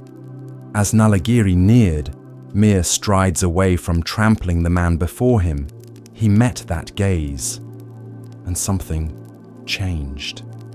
The wind quieted, the air cooled. The fire in Nalagiri's eyes flickered. He slowed, then paused. His ears twitched, his breathing hitched. He took one more step, then stopped. The Buddha stepped forward. Slowly, gently, one hand raised, not to strike, not to shield, but to bless. And Nalagiri knelt. He folded his legs beneath him, lowered his head like a branch under rain. A great groan, half sigh, half sorrow, escaped his chest. And there, in the middle of the street where rage had once ruled, the Buddha placed his hand on Nalagiri's brow. Not with domination, but with presence. And the elephant wept. Tears pooled beneath his eyes, streaking down the folds of his face, darkening the dust. His trunk coiled softly around the Buddha's arm, no longer as a weapon, but as a gesture of surrender. The city watched in stunned silence. The same elephant who shattered stone fences and snapped trees now sat like a disciple at the feet of peace. Devadatta, watching from the shadows of a colonnade, said nothing. His plot, like a snake uncoiled, had slithered away, not with defeat by force, but by a truth too gentle to resist. Later, when the sun rose fully and the city slowly exhaled, Nalagiri returned to the royal grounds, but no longer was he led by whip or chain. He walked slowly, willingly, like a monk returning from alms. The Buddha returned to his seat beneath a banyan tree, his bowl untouched, his robe still bright. And the people came. They came not to celebrate a miracle, but to understand a lesson. They asked, "How did you stop him?" And the Buddha replied, "Anger cannot be conquered by anger, but by love alone. Fear cannot be silenced by force, but by understanding. The wildness in others is often the cry of suffering, not wickedness." And so it was taught that true strength is not in the fist, not in the sword, but in the heart that stays open in the face of danger. The tale of Nalagiri passed from lips to scrolls, from scrolls to temples, from temples to time itself. Children would ask their mothers, "Is it true that the Buddha tamed the elephant?" And they would answer, "Yes, my child, but not with magic, with seeing. Seeing the pain in others, seeing the fear beneath fury, seeing the being behind the mask, and meeting it with love." Nalagiri lived out his days not as a beast of burden, but as a gentle giant, offering rides to children, watering temple gardens with his trunk, and standing calmly when the monks recited sutras beneath the trees. It is said that when he died, the earth grieved gently, and his spirit rose unchained. Some believe Nalagiri was reborn in a heavenly realm. Others say he was reborn among the disciples. But all agree on this, that in the still gaze of one awakened man, an ocean of rage was calmed. Not by war, but by peace itself. The river was wide and still, glass-like beneath the pale morning sky. Mist hovered just above the surface, curling and drifting like breath from a sleeping world. A single heron stood motionless at the water's edge, waiting for the ripples to still. On the far bank, the Buddha walked slowly toward the shore. His robe was the color of earth after rain, simple, unstained.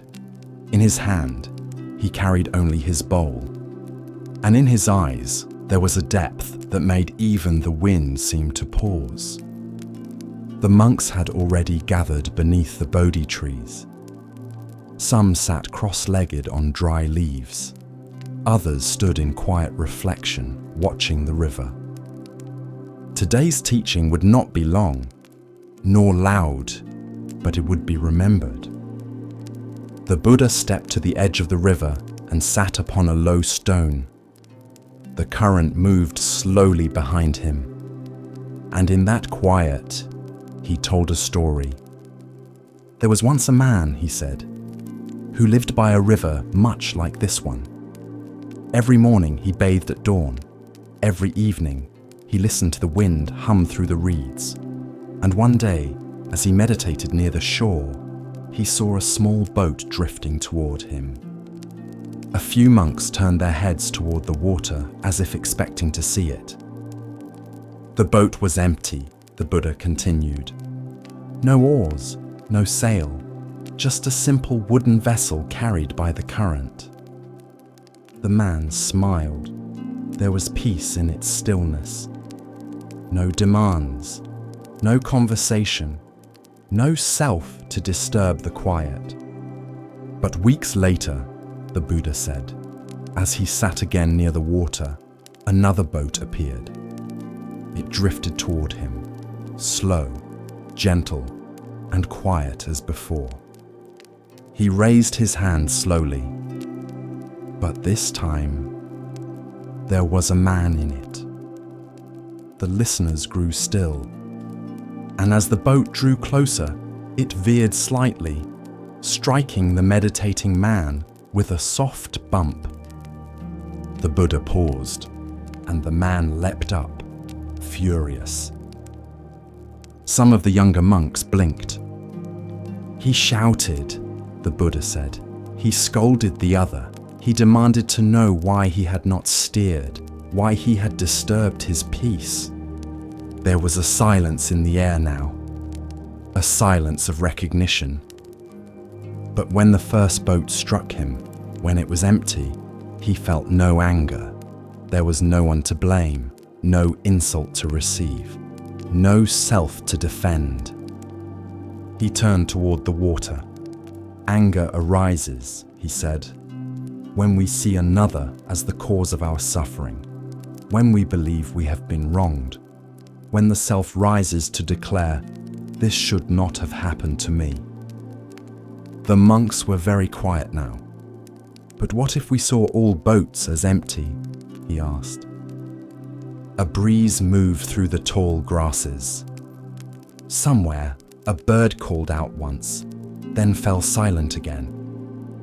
When another insults you, the Buddha said, they too are being carried by a current of pain, confusion, fear, conditioning. Just as the boat was moved by the river, they are moved by the winds of ignorance. He let the words settle. To shout at an empty boat, he said, is to shout at the river, to push the current with your hands, to exhaust yourself against what was never personal. A monk near the front, young, eager, lifted his gaze. His name was Tissa, and he had recently quarreled with another monk over the rules of chanting. Blessed One, he asked, but if someone harms us, deliberately, cruelly, is that not different than an empty boat? The Buddha nodded. Yes, intention matters, but even those who intend harm are caught in currents they do not fully see. He looked gently at Tissa. The man who lashes out is often protecting a wound. The woman who lies is often afraid. And when you react with anger, you are caught in your own boat, convinced it has a captain, steering by will. A senior monk, older with a weathered face and a calm demeanor, bowed slightly. I have learned, Lord, to hold my tongue, but the self still burns inside. I smile while feeling the fire of pride, of injury. The Buddha smiled gently. Then you have seen the fire. That is the first step.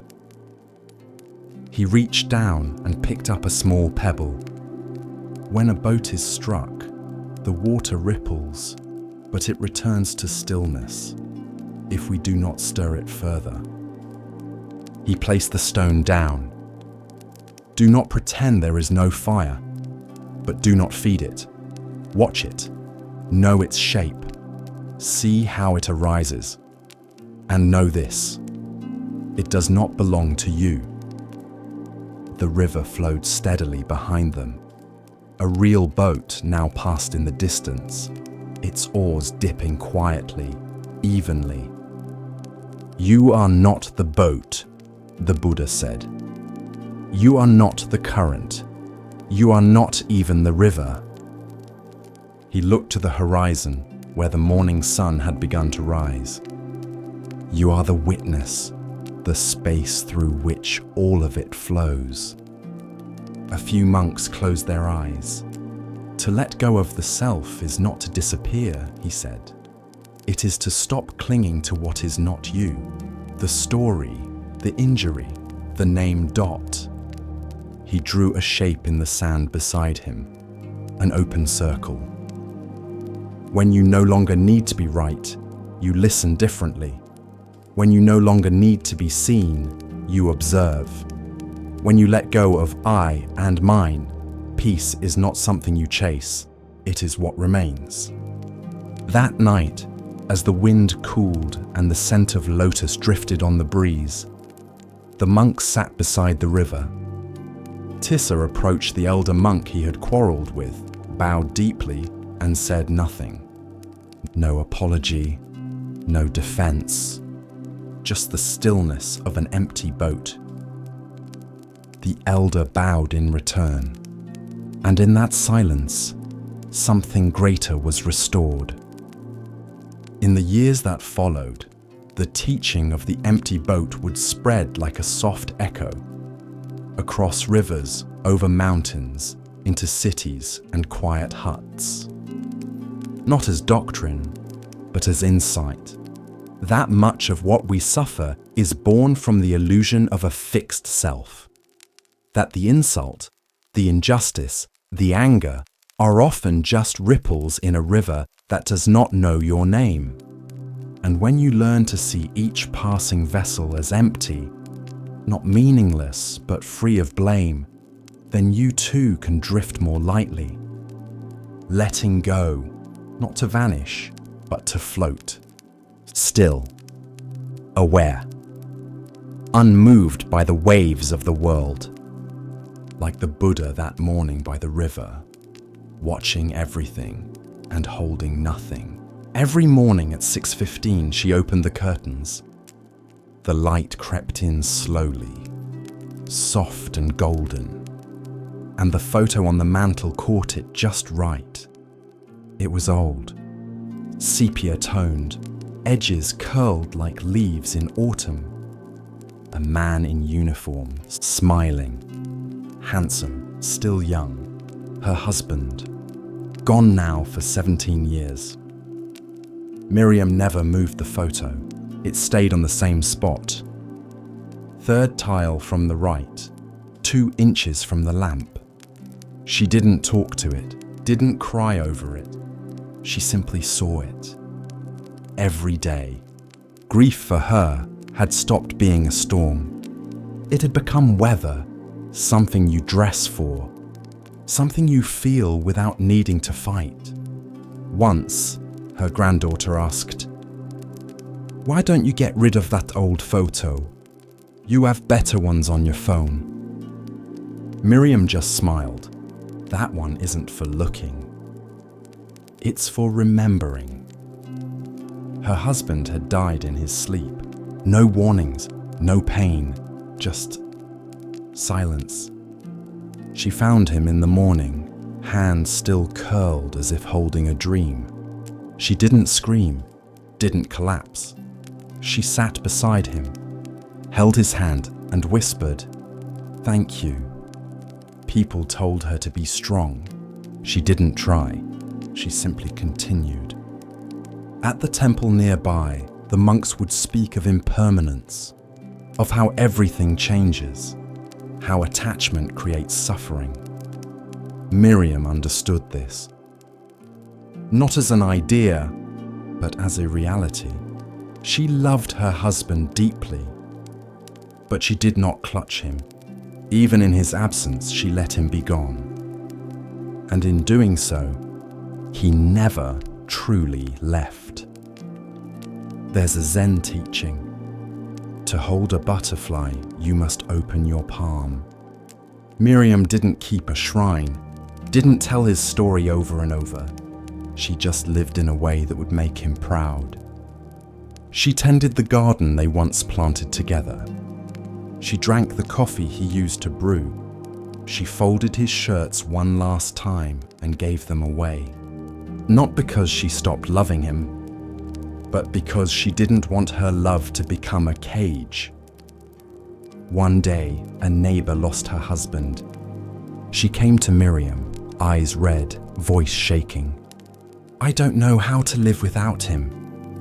Miriam poured tea, sat with her, said nothing at first, then quietly offered, "You don't live without him. You live with the part of him that still breathes in you." The neighbor sobbed. And Miriam did not stop her. She just placed a hand on hers and let it be. Love doesn't end. It changes shape. And grief, too, is a form of love. One that knows how to bow. Miriam is older now, hands soft with age. Memories flickering at the edges, but she still opens the curtains each morning. Still lets the light find the photo, not to bring him back, but to let him go again, gently, lovingly, without holding. As we drift deeper into the still waters of Zen, a quiet teaching begins to rise, one that speaks of clarity and of value not always seen. Listen gently now. The next story begins. It started like any other Monday. The inbox blinked with urgency. 142 unread. A blinking red light on the office phone. Calendar blocks stacked like bricks. Slack notifications multiplying like rabbits in spring. Julian sipped lukewarm coffee and took a deep breath. Then he dove in. He was efficient, smart, reliable, they called him. Always responsive. Always ready.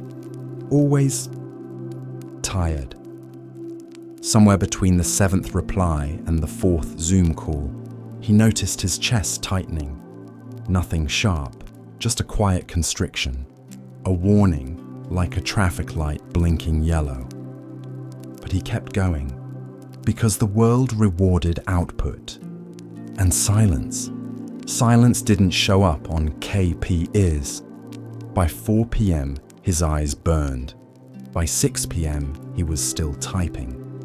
He didn't hear the rain start, didn't notice the tea growing cold beside his keyboard, until a calendar reminder popped up. Meditation class, 6:30 p.m., room 4B. He had signed up weeks ago, half joking, a resolution maybe. He almost closed the tab, but something, maybe the silence behind the noise, nudged him. Room 4B was warm, soft lighting, folded cushions, a bell. Only 6 people sat in the circle. A woman at the front, maybe late 40s, calm-eyed, greeted him with a nod, not words. "Sit however you like," she said. Julian sat stiffly, still in his button-up, still full of digital momentum. The teacher closed her eyes, spoke gently. "Let the inbox go. Let the to-do list drop its grip. Notice the breath, that's all." Julian's mind raced. The Henderson file, the Q4 budget, the message he forgot to reply to. But the bell rang again, soft and clear, like a sound not trying to impress anyone. And slowly, his thoughts became less sticky. After 20 minutes, she said, "Busy is not always bad, but sometimes it's a way of avoiding stillness. Ask yourself, what would I hear if I stopped pretending I didn't have time to listen?" Julian felt something twist. Not painfully, just honestly, because beneath the notifications and meetings and perfectly managed chaos was a quiet voice he hadn't heard in years. It didn't ask for much, just a pause, a breath, a life lived on purpose, not just performed. That night, he walked home in the rain. No umbrella, no rush. Each raindrop felt like punctuation in a sentence he had forgotten how to read. The next morning, his inbox was just as full, but he didn't open it right away. He brewed tea, sat for 5 minutes, watched the steam rise and disappear. And in those 5 minutes, he remembered he was alive, not just employed. Julian didn't quit his job, didn't move to the mountains. He still answered emails, still ran meetings. But once a day, he closed the laptop, turned off the noise, and let the silence speak. The Buddha never warned about email, but he did say, "Better than 1,000 hollow words is one word that brings peace." Sometimes peace is not found in responding faster. It's found in not responding at all, at least for a moment. The scholar arrived at the mountain temple with a scroll under one arm and confidence in his step. He had studied the texts. He had debated sutras with masters across the provinces. He had published writings on logic and perception, emptiness and form. And now, at last, he wished to learn Zen. He was met by the abbot, an old man with tired eyes and steady hands. They sat on floor cushions beneath a wooden beam. The room smelled of old cedar and rain-damp stone. Outside, the wind stirred the pine needles. The abbot said nothing. The scholar bowed. "I have come to learn the true meaning of Zen." The abbot smiled and reached for the teapot. He poured and kept pouring. The cup filled, then overflowed. The tea spilled onto the tray, then the floor, pooling around the scholar's sleeve. "Master!" the scholar cried, pulling back. "The cup is full! No more will go in!" The abbot paused, then looked up, expression unchanged. "Exactly," he said. "If your cup is already full, how can I show you Zen?" That was the lesson. No parable, no verse, no philosophy, just tea and the quiet sound of too much. In Zen, this story is often the first told, because so many who come to the practice do so with answers already in hand. Certainties, systems, names for things that have no names. But Zen is not a path of addition. It is a path of subtraction, not filling up, but emptying out, so that what cannot be spoken can finally be seen. Later that evening, the scholar sat alone in the courtyard. The wind had shifted. The trees swayed like old dancers in the dark. He touched the wet sleeve of his robe, still stained from the spilled tea. He thought of how much effort he had made, years of memorizing, comparing, analyzing. And now, a cup of tea had undone him.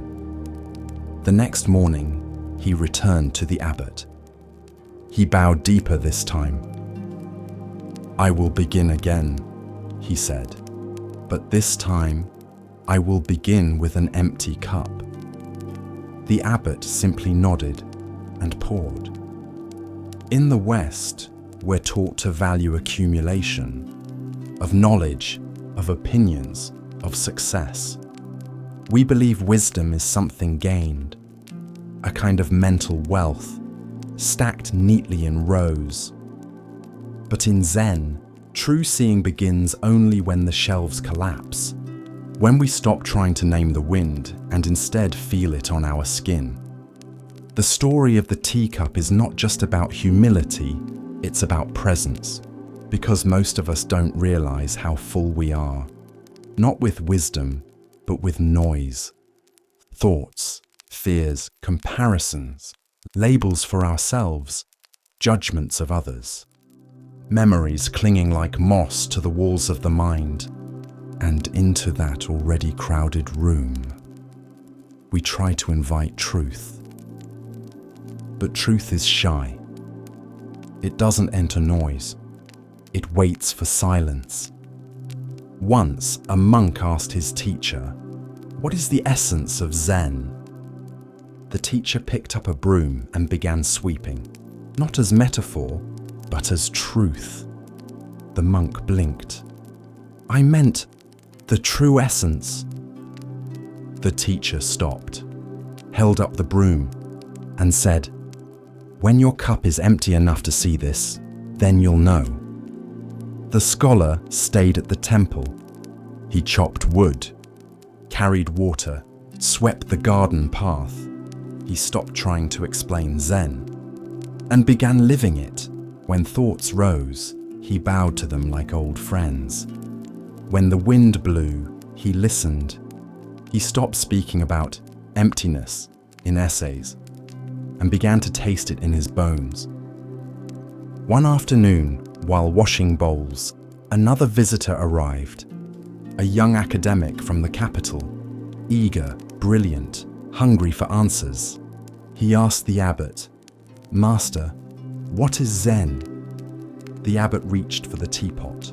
The scholar, now older and humbler, smiled gently and whispered under his breath, "Careful, your cup is already full." Commentary. We often think that wisdom means knowing more. But in Zen, wisdom is the art of unknowing, not ignorance, but freedom from the clutter of should and must, from the heavy robes of "I already know."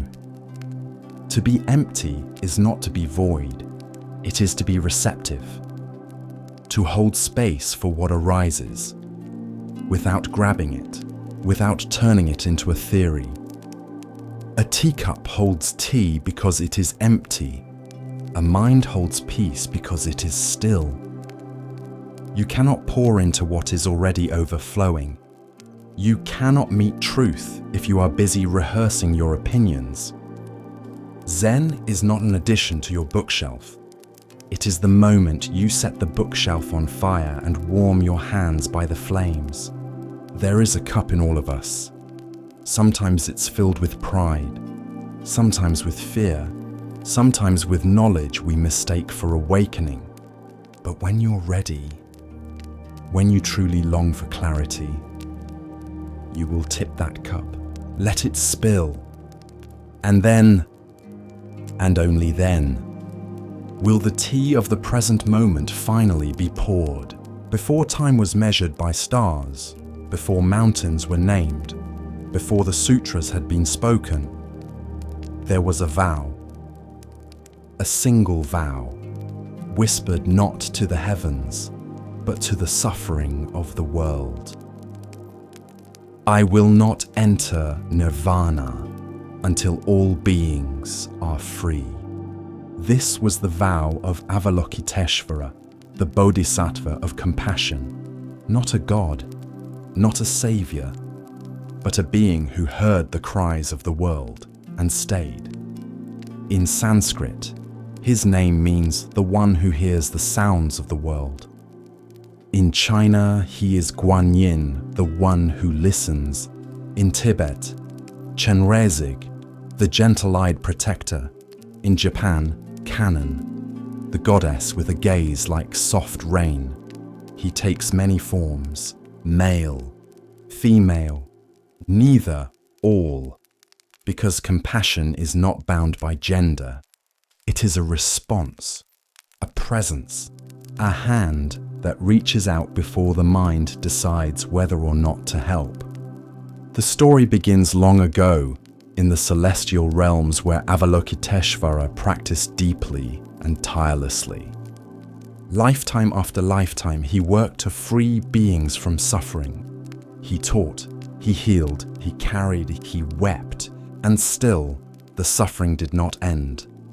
Every time a life was soothed, 10 more were in pain.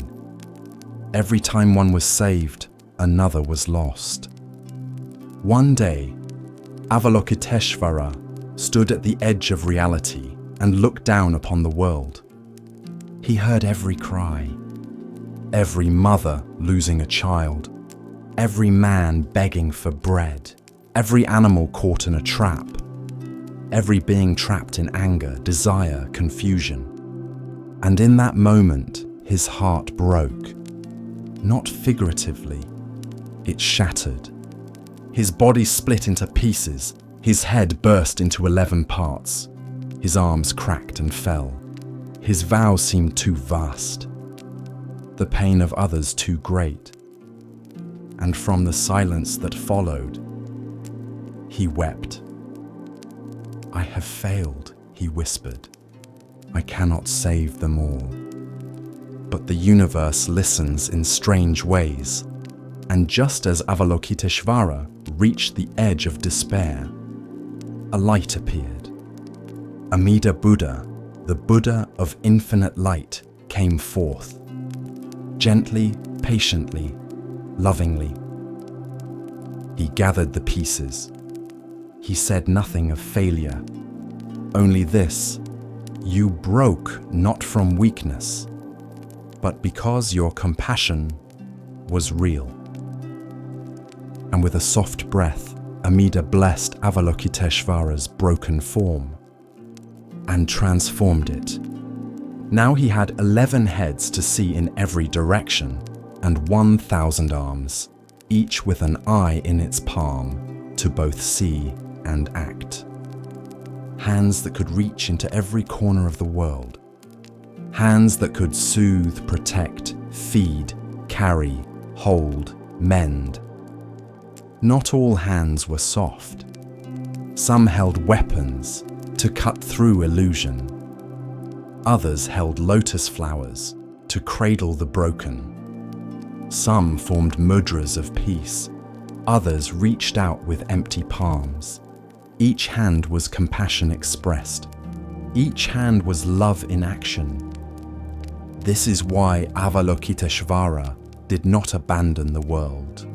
Because even in despair, he did not turn away. Because real compassion isn't about success. It's about showing up again and again, even when it seems hopeless. Especially when it seems hopeless. There's a story told in temples. A monk once asked a master, "What is Avalokiteshvara doing with so many arms and eyes?"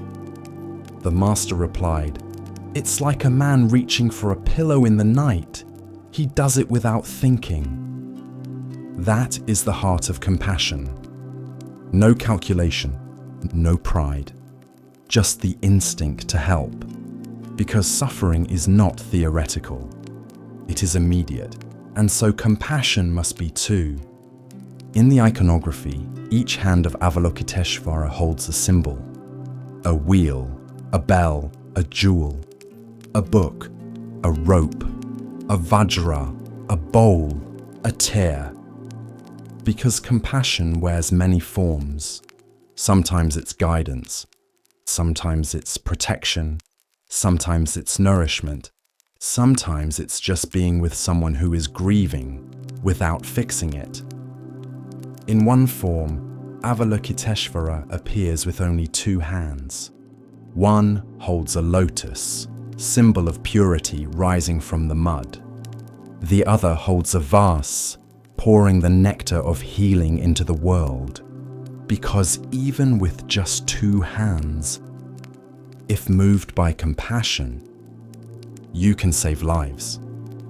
In the Mahayana tradition, to walk the Bodhisattva path is to walk in Avalokiteshvara's footsteps, to take the vow, not for glory, not for escape, but for others, for the one crying next door, for the stranger across the world, for the part of yourself still in pain. There's a saying, when compassion truly arises, there is no I helping you, only the act itself. That is Avalokiteshvara. Not a being to worship, but a mirror, a reminder of what you already are.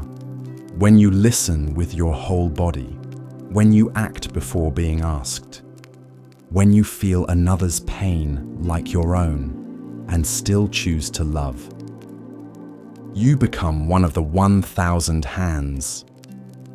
Commentary. This story is not mythology, it's instruction. You may not have 1,000 arms, but you have one. You may not have an eye in every palm, but you have awareness, and that is enough. Avalokiteshvara broke not from weakness, but from caring too much, and instead of being punished for it, he was expanded. His brokenness became his beauty. His sorrow became his vow. So if you ever feel too tender for this world, if you feel like your heart breaks too easily, you are not broken.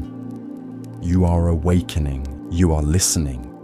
You are already walking the path of Avalokiteshvara. With each breath, we continue our journey through the wisdom of Zen, where the smallest stone may hold the greatest truth. Here starts the next story. In a cafe by the park, a young boy sat across from his mother. The table was small, just enough for 2 mugs, 1 half-drunk hot chocolate, and a croissant with a single bite missing. The boy had soft curls, curious eyes, shoes that lit up when he kicked his feet beneath the table. He watched his mother, hoping for her eyes.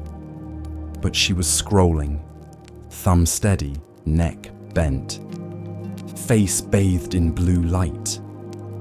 She nodded every now and then, murmured a but her gaze stayed tethered to the glowing screen. This is not a story about blame. It's a story about forgetting, about the quiet erosion of presence. and the way a moment, once missed, does not return. The boy reached into his pocket and pulled out a rock. Not a fancy one, just smooth, grey, shaped like a teardrop. He set it gently on the table, waited. She scrolled. He tapped it with a finger, rolled it in a little circle, whispered something to it. She didn't look up. The server passed by and smiled at the boy. "Is that your treasure?" The boy nodded. The mother didn't hear. Presence isn't always taken. Sometimes it is quietly surrendered. We trade it for urgency, for likes, for news we cannot change.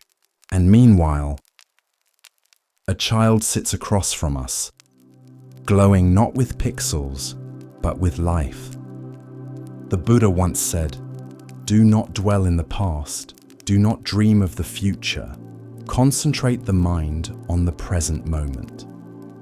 But the present must be chosen. It cannot shout louder than a screen. Later that day, the mother posted a photo. "Hot chocolate with my little one, coffee heart grateful." The boy was blurry in the background, looking at her. She never noticed. One day, the rock was gone, replaced by a drawing. 2 stick figures, one big, one small, holding hands. The sky above them filled with birds that looked like wide letter V's. He slid it across the table. She liked it, said, "Cute," snapped a photo, shared it instantly. Didn't ask what the birds were. Didn't ask if the smaller figure was sad. But the boy said nothing. Children know how to speak through absence. Presence is not just being near. It is attention. It is seeing the person across from you, as if this moment will never come again, because it won't. One afternoon, the boy stopped bringing things. No rock, no drawings, just silence. He stirred his chocolate with slow circles, watched the steam rise and disappear, watched her eyes disappear too. Then one day, the phone died. Just as she reached for it, the screen went black. The world returned. She blinked, looked around, looked at him. He stared back, wide-eyed. Hope and doubt mixed in his quiet. She reached across the table, took his hand. For the first time in a long time, he didn't pull away. They sat like that for 5 minutes, not speaking, just holding the now. When the server came to clear the table, the boy whispered, "She's back." The server smiled. "Yes, I see." Presence does not demand perfection, only noticing, only returning, again and again. Like breath. Years later, when the boy was older, he would keep the old rock in a box. It would feel heavier than he remembered, not because of weight, but because of what it once tried to carry. Presence is fragile, but it is also forgiving. One moment missed does not cancel the next. The child is still waiting, not in punishment, but in invitation. And the phone. It remained in her bag the next time they came. Not because she hated it, but because she finally saw the better screen. The one with his eyes. A monk once traveled alone through a deep forest. He'd been walking for days, through mud, through heat, through cold rain.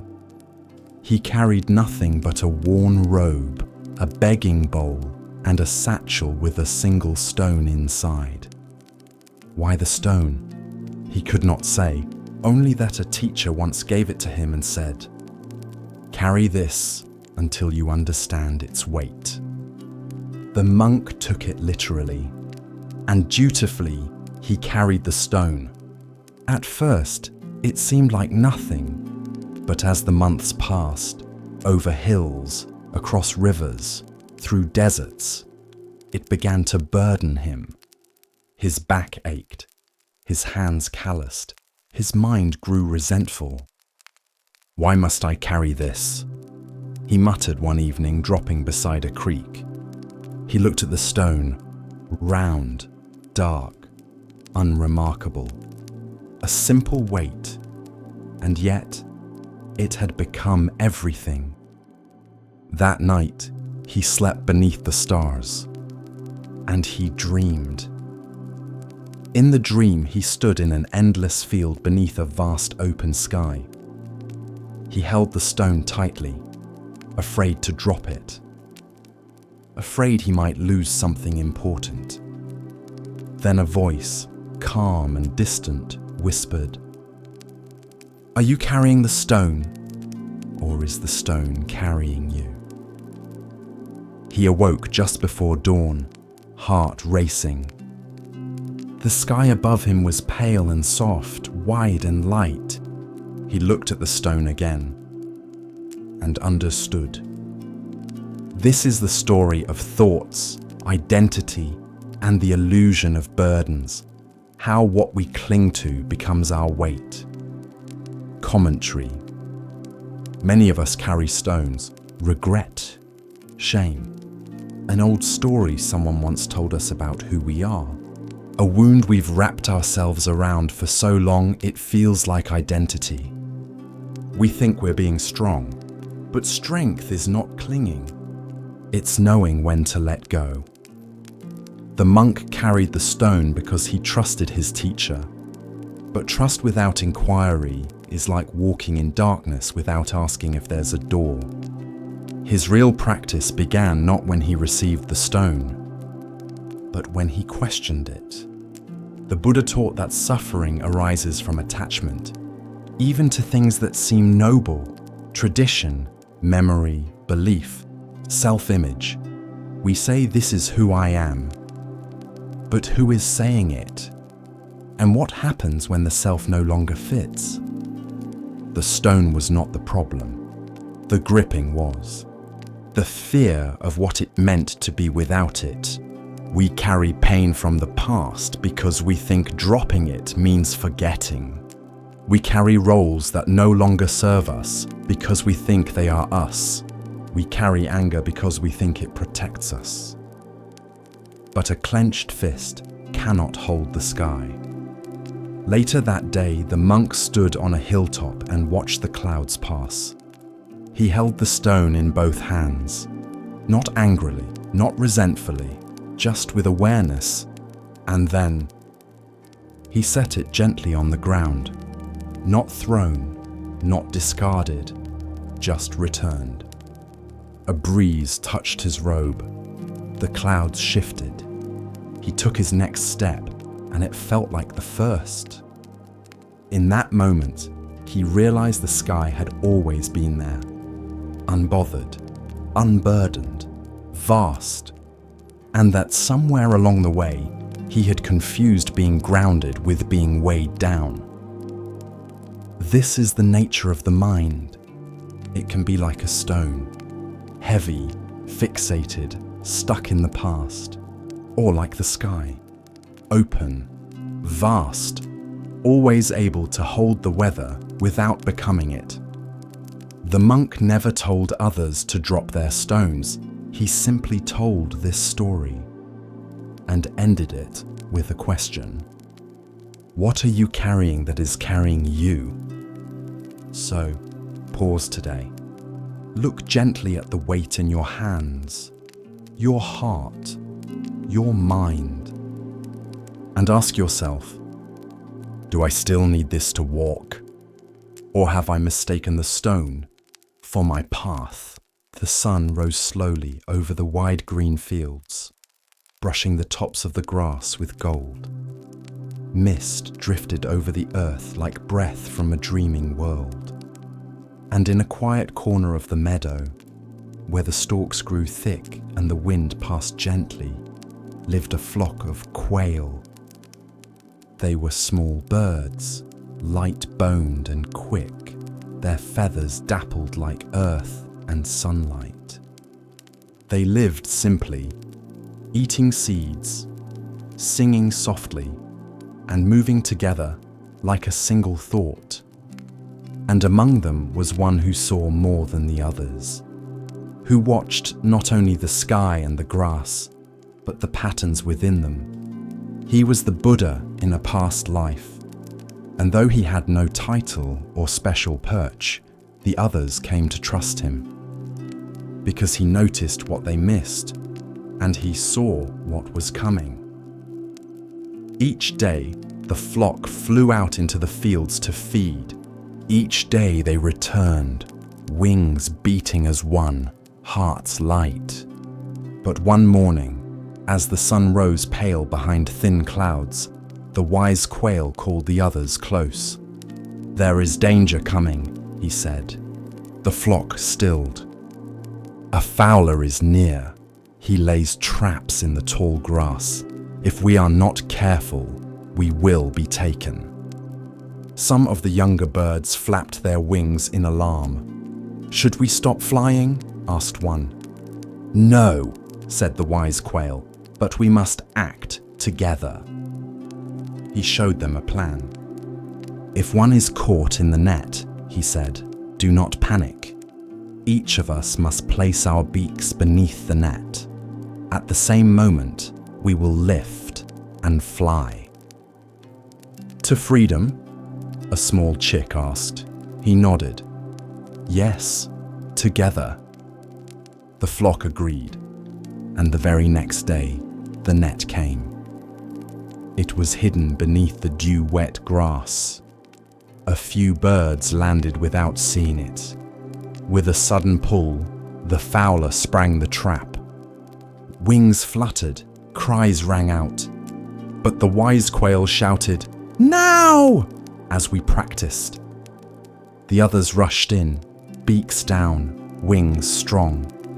And together they rose, the net lifted with them, light as silk on the wind. And just beyond the trees, they dropped it, free once more. The fowler, watching from behind a tree, blinked. "Strange," he muttered. "I've never seen birds do that." He returned the next day, and again the next.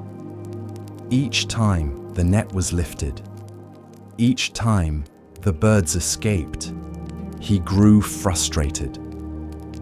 "Clever little things," he muttered. "But they won't always be united." And he was right, because fear does not break the flock, but ego can. One morning, two young quail quarreled. "You always land too close," snapped one. "You always peck too fast," the other retorted. Their voices rose. The others turned away, uncomfortable. The wise quail approached them gently. "Remember," he said, "the net does not care who is right, only who is divided." But pride had taken root. The quarrel continued. And the next day, when the net fell again, something changed. The two angry quail were caught. The others flew in, ready to help. "Lift with us," they called. But the two snapped at each other. "You grab that side!" "No, you're too slow." Their beaks tangled, their wings struck each other, and in the confusion, the net stayed down. The fowler emerged from the trees, and that day, not all escaped.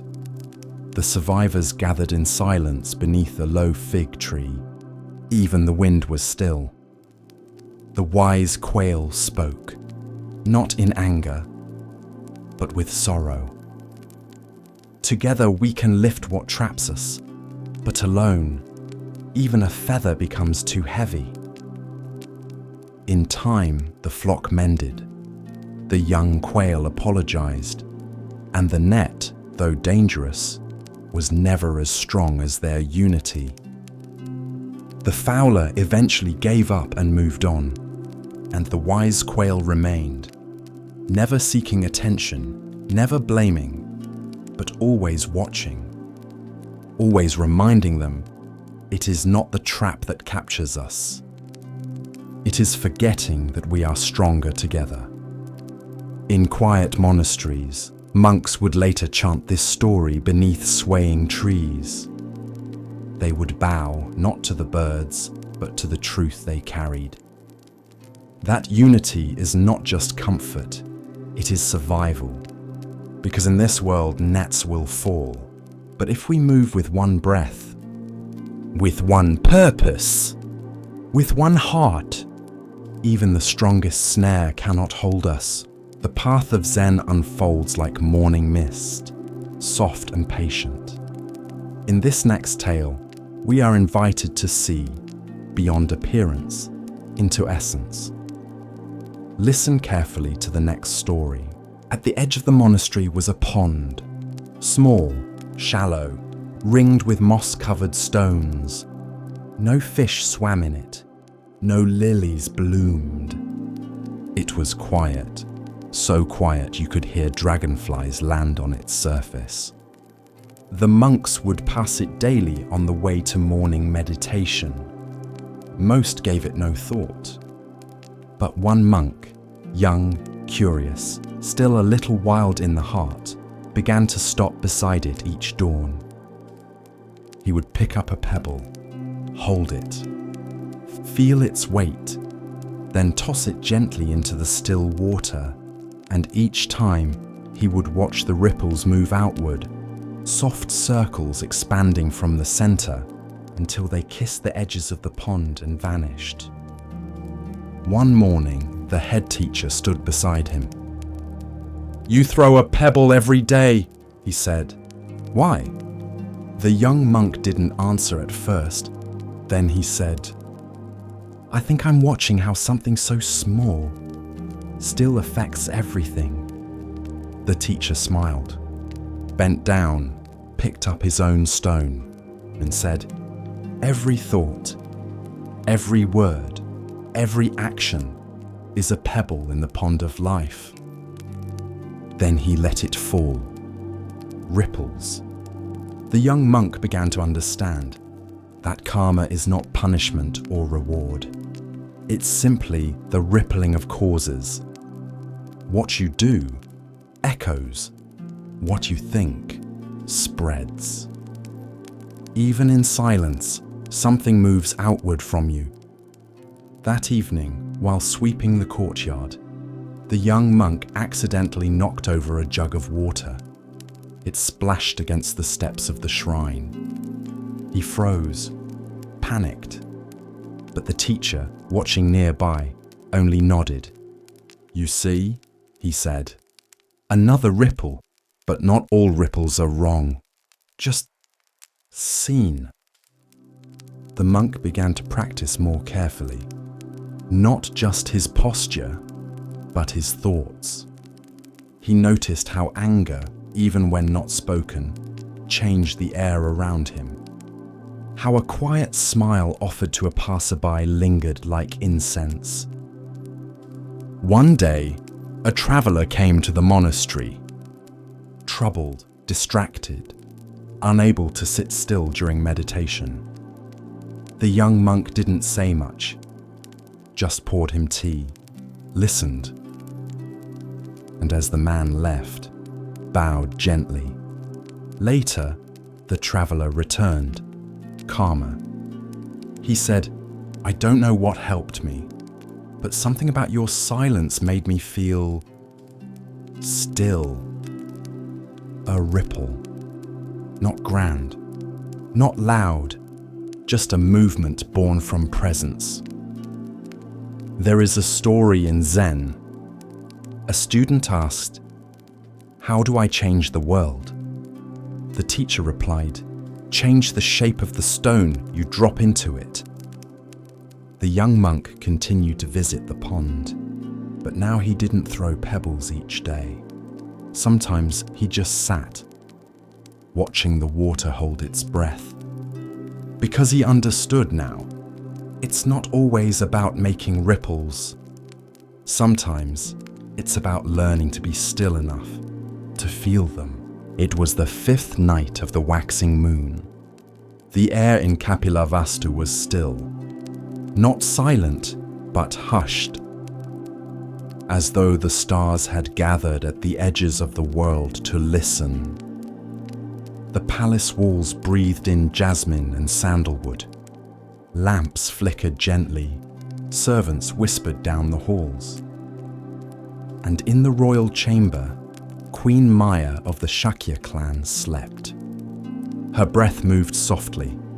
Her hands rested over her womb, though she did not yet know why. Outside, the moon hung high, full, radiant, unblinking. And beneath that silver light, a dream came to her. Not wild, not fevered, but clear, like water holding the shape of the moon. The dream. She found herself in a quiet grove. It was not the palace, and yet it felt familiar. There were trees, tall and old. Their trunks curved like dancers, their leaves whispering secrets from lifetimes ago. She stood barefoot, wrapped in white. No crown, no jewels, only peace. And above her, the moon glowed brighter than it ever had, a luminous pearl suspended in sky. Then the winds parted, and from the east he came. A white elephant, vast and radiant, walked across the clouds. 6 tusks curved like ivory moons. Each footstep landed without sound, as though the earth bowed beneath him. His eyes were gentle, his ears like lotus petals.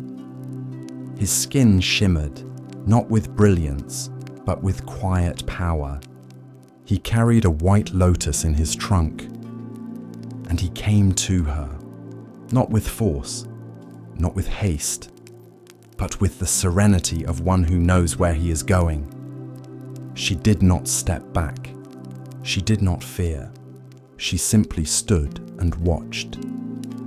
And when he reached her, he bowed, as if to offer the lotus, as if to ask permission.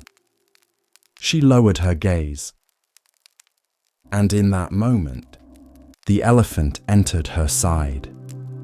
There was no pain, only light, only warmth, as though the moon had moved into her body, as though the entire sky now rested inside her. And in that light, she saw a vision, a child, radiant, seated on a lotus, surrounded by devas and sages, stepping not into royalty, but into destiny. She saw the turning of wheels, the shifting of ages, the crumbling of illusion, and then the dream dissolved. Waking, Maya woke before the birds. The sun had not yet touched the mountains. The oil lamp beside her flickered once, then settled. The chamber was silent, but her hands, still resting over her abdomen, were warm. And her heart beat not with confusion, but with awe. She rose slowly, wrapping herself in soft cloth. She moved through the halls like moonlight and summoned her attendants. "I have seen something," she said. "Call the king, call the sages, call the dream readers and wise ones, bring the astrologers." And they came, with scrolls, with incense, with knowing eyes. She recounted every detail. The forest, the moon, the elephant, the lotus, the peace. They listened, they nodded. And at last, the eldest among them, a man with a voice like woven silk, spoke. "Your dream is not of the ordinary world. It is the sign of a great birth. The child in your womb is no ordinary prince. He will be a Chakravartin, a turner of the wheel. He will change the world. If he remains in the palace, he will become a king of kings. But if he sees the sorrows of the world, he will turn from gold to truth and become a Buddha. The king placed a hand upon her shoulder, not with doubt, but with wonder, because even he, strong, worldly, wise, felt something stirring, something vast, something that had no name yet. The months. As the days passed, the kingdom watched Queen Maya with quiet reverence. Wherever she walked, flowers bloomed slightly earlier. The air around her felt cooler, gentler. Children stopped crying as she passed. Strangers bowed, unsure why. She herself changed. She laughed more easily. She wept with the songs of birds. She dreamed of stars and rivers and ancient trees. She felt the child grow, not just within her body, but as if within the world itself. And one day, near the time of birth, she asked to travel to her ancestral home. It was the tradition of her people, but more than tradition, it was a quiet longing. The king arranged everything, silks and guards, chariots and attendants. But Maya moved simply. She chose only a few companions and rode through forests and open roads beneath a sky filled with soft clouds. The birth. They stopped at Lumbini, a grove of sal trees, green and peaceful. The sun filtered through the canopy. The wind carried the scent of blossoms. Birdsong drifted like prayer. Maya stepped down, drawn to the trees. She held a branch, looked upward, and in that moment, beneath the same moon she had seen in her dream, she gave birth. The child came easily, without struggle, without fear. He did not cry. He simply opened his eyes, wide and calm. And the legends say he took 7 steps, that lotus flowers bloomed beneath each foot, that he raised one hand to the sky and one to the earth and said, "I am born for the benefit of all beings." The attendants wept. The forest fell silent, and the trees, it is said, bowed ever so slightly toward the child. Maya held him to her chest, and though she had seen him in vision, this was different. This was not dream. This was real. The warmth of skin, the weight of life, the beginning of something vast and quiet and beautiful. After, she did not live long after the birth. Some say it was destiny. That one who gives birth to a Buddha must return to the heavens. That her role was complete. Others say she became a guiding spirit, watching over him from a celestial realm, offering protection in moments when the path turned dark. But her presence never vanished. The child, Siddhartha, would one day walk away from his palace, would one day sit beneath a tree and awaken, would one day teach the world how to end suffering. But it began here, with a dream, with a white elephant, with a moonlit vow whispered across the veil of sleep, and with a mother who said yes, because every journey begins before we can name it. Every great awakening begins in the quiet, and sometimes the first step toward truth is a dream in the heart of the Himalayan foothills, where the clouds hung low and the trees grew tall enough to brush the sky. There lived an elephant unlike any other. He was large, yes, towering and strong. But it was not his size that set him apart. It was his silence, his gentleness, the way he walked through the forest without disturbing a single leaf. The other animals called him Chadanta, though few ever spoke directly to him. They simply watched, from trees, from burrows, from the safety of shadow, as he moved like a mountain in motion. He was the Buddha in a past life. And this is the story of his strength, not in battle, but in sacrifice. Chadanta lived alone by choice. He did not shun the world, but neither did he cling to it. He bathed in still lakes at sunrise. He ate from the same fig tree each day, taking only what he needed. When storms came, he broke branches to shelter smaller creatures. And when conflict stirred among the animals, he was the one they turned to, not for punishment, but for peace. Yet peace often invites jealousy, and far from the forest, deep within a palace carved of stone and silence, a queen sat with bitterness in her heart. She had once lived in that forest, a doe, soft-eyed and quiet, and long ago, when Chadanta had ruled a great elephant herd, she had been among them. She had loved him, deeply, without condition, but he had never looked her way, never spoken her name, never returned what she offered.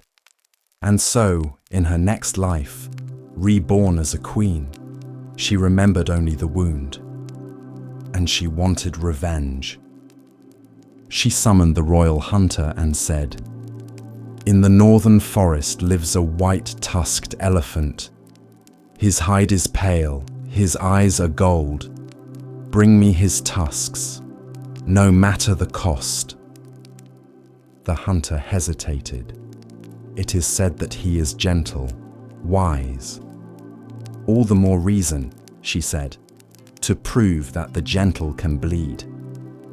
And so, with blade and bow, the hunter traveled north, through jungle, through rain, through weeks of silence, until he found the clearing near the fig tree. There stood Chadanta, still, listening to the wind. The hunter watched from behind the trees. He waited 3 days, but the elephant did nothing wrong. He did not rage, did not attack, did not falter. Only once did he cry out, and that was when he helped a small bird fallen from its nest. On the 4th morning, the hunter stepped forward. Chadanta turned, and in that moment he knew. He saw the blade, saw the sorrow, saw the karma rising like fog. And yet, he did not move. "You have come for my tusks," he said. The hunter froze. "How did you—" "I remember," Chadanta said. "She was hurt. She never let it go." The wind stirred the trees. The lake nearby rippled. "I will not fight you," he said. "Take what you came for." The hunter lowered his bow. "But I cannot kill you." "Then don't," said the elephant. "I will kneel. You may take the tusks. Spare the rest." And slowly, with the dignity of one who walks willingly toward pain, Chadanta lowered himself to the earth.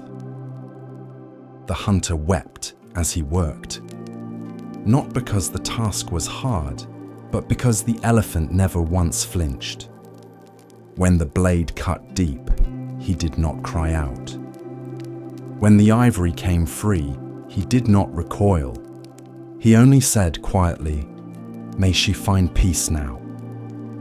The hunter carried the tusks back to the palace, and when the queen saw them, gleaming, perfect, wrapped in bloodied cloth, she felt no triumph, only weight. She touched them once, and then began to shake, for in that moment her memories returned fully, not of rejection, but of Chadanta lifting a fallen calf, of standing watch while others slept. of refusing to harm a single creature even when threatened. And now, that being had offered his very body for her. She collapsed, and in her next life, it is said, she returned to the forest as a healer, not to take tusks, but to mend wounds. The story of Chadanta spread far beyond the forest. Monks carved his image into cave walls. Children whispered his name when they felt afraid, not because he was mighty, but because he proved that strength is not in what you strike, but in what you endure for the sake of others. Because true power needs no roar, it needs no armor. It needs only presence and the willingness to give without hatred, even to those who once wished you harm. In the hush of understanding, Zen offers us another glimpse of what it means to recognize worth not by weight or shine, but by presence. Here starts the next story. A novice had a restless mind. He tried to sit, tried to breathe, tried to still the thoughts, but each time he closed his eyes, his mind swirled. Lists, regrets, what ifs, what nexts. He couldn't find peace, and the more he tried to force stillness, the louder everything seemed to become. One morning, after failing again to meditate, he stood up in frustration. "I'm broken," he muttered, and he walked, head down, steps fast, until he nearly collided with the old groundskeeper, Master Rio. Rio was known for his silence. He didn't teach. He didn't lecture. He just tended the gardens and cleaned the gutters. But he had been at the temple longer than anyone. The novice bowed clumsily. "Forgive me, Master." Rio tilted his head, studying him. "You're not breathing like a monk," he said. The novice looked up, startled. Rio turned, motioning for him to follow. They walked in silence through the bamboo grove to the kitchen courtyard, where a wide clay bowl stood filled with clear water. "Sit," Rio said. The novice sat. Rio picked up a small stick, and without a word, he stirred the water, gently at first, then faster, until the surface churned and the reflection broke into chaos. The novice watched. Then Rio set the stick down. They sat in silence. The bowl shimmered, then slowed, then stilled. The novice could suddenly see his own face again in the reflection. Rio looked at him and asked, "Did I make the water still?" The novice blinked. "Number it settled by itself." Rio nodded. "So will your mind." And he walked away. This is the story of trusting the stillness beneath disturbance. Commentary. Many people believe meditation is about forcing silence, forcing peace, erasing all thought. But in truth, it is about letting the water settle. Your mind is like a bowl of clear water. Every thought, every worry, every fear is like a stick stirring it. The more you react, the more you stir. The more you chase silence, the more turbulence you create. But if you sit and breathe and wait without judgment, the water begins to settle on its own. This is the natural wisdom of the mind. You don't need to fix it. You need to allow it. There's a Zen saying, "Muddy water clears itself if left alone." The novice learned something that day, not from a sutra, not from a formal teaching, but from water. He stopped fighting his thoughts. Instead, he watched them. Like leaves drifting across a pond. He stopped demanding they leave, and instead bowed as they passed. And slowly, something began to shift.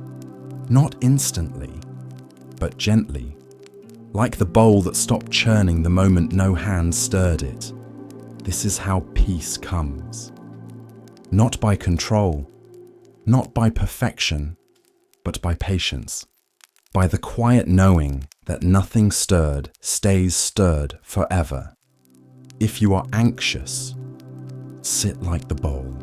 If you are overwhelmed, breathe like the wind that forgets itself. If you are angry, wait like the pond after rain.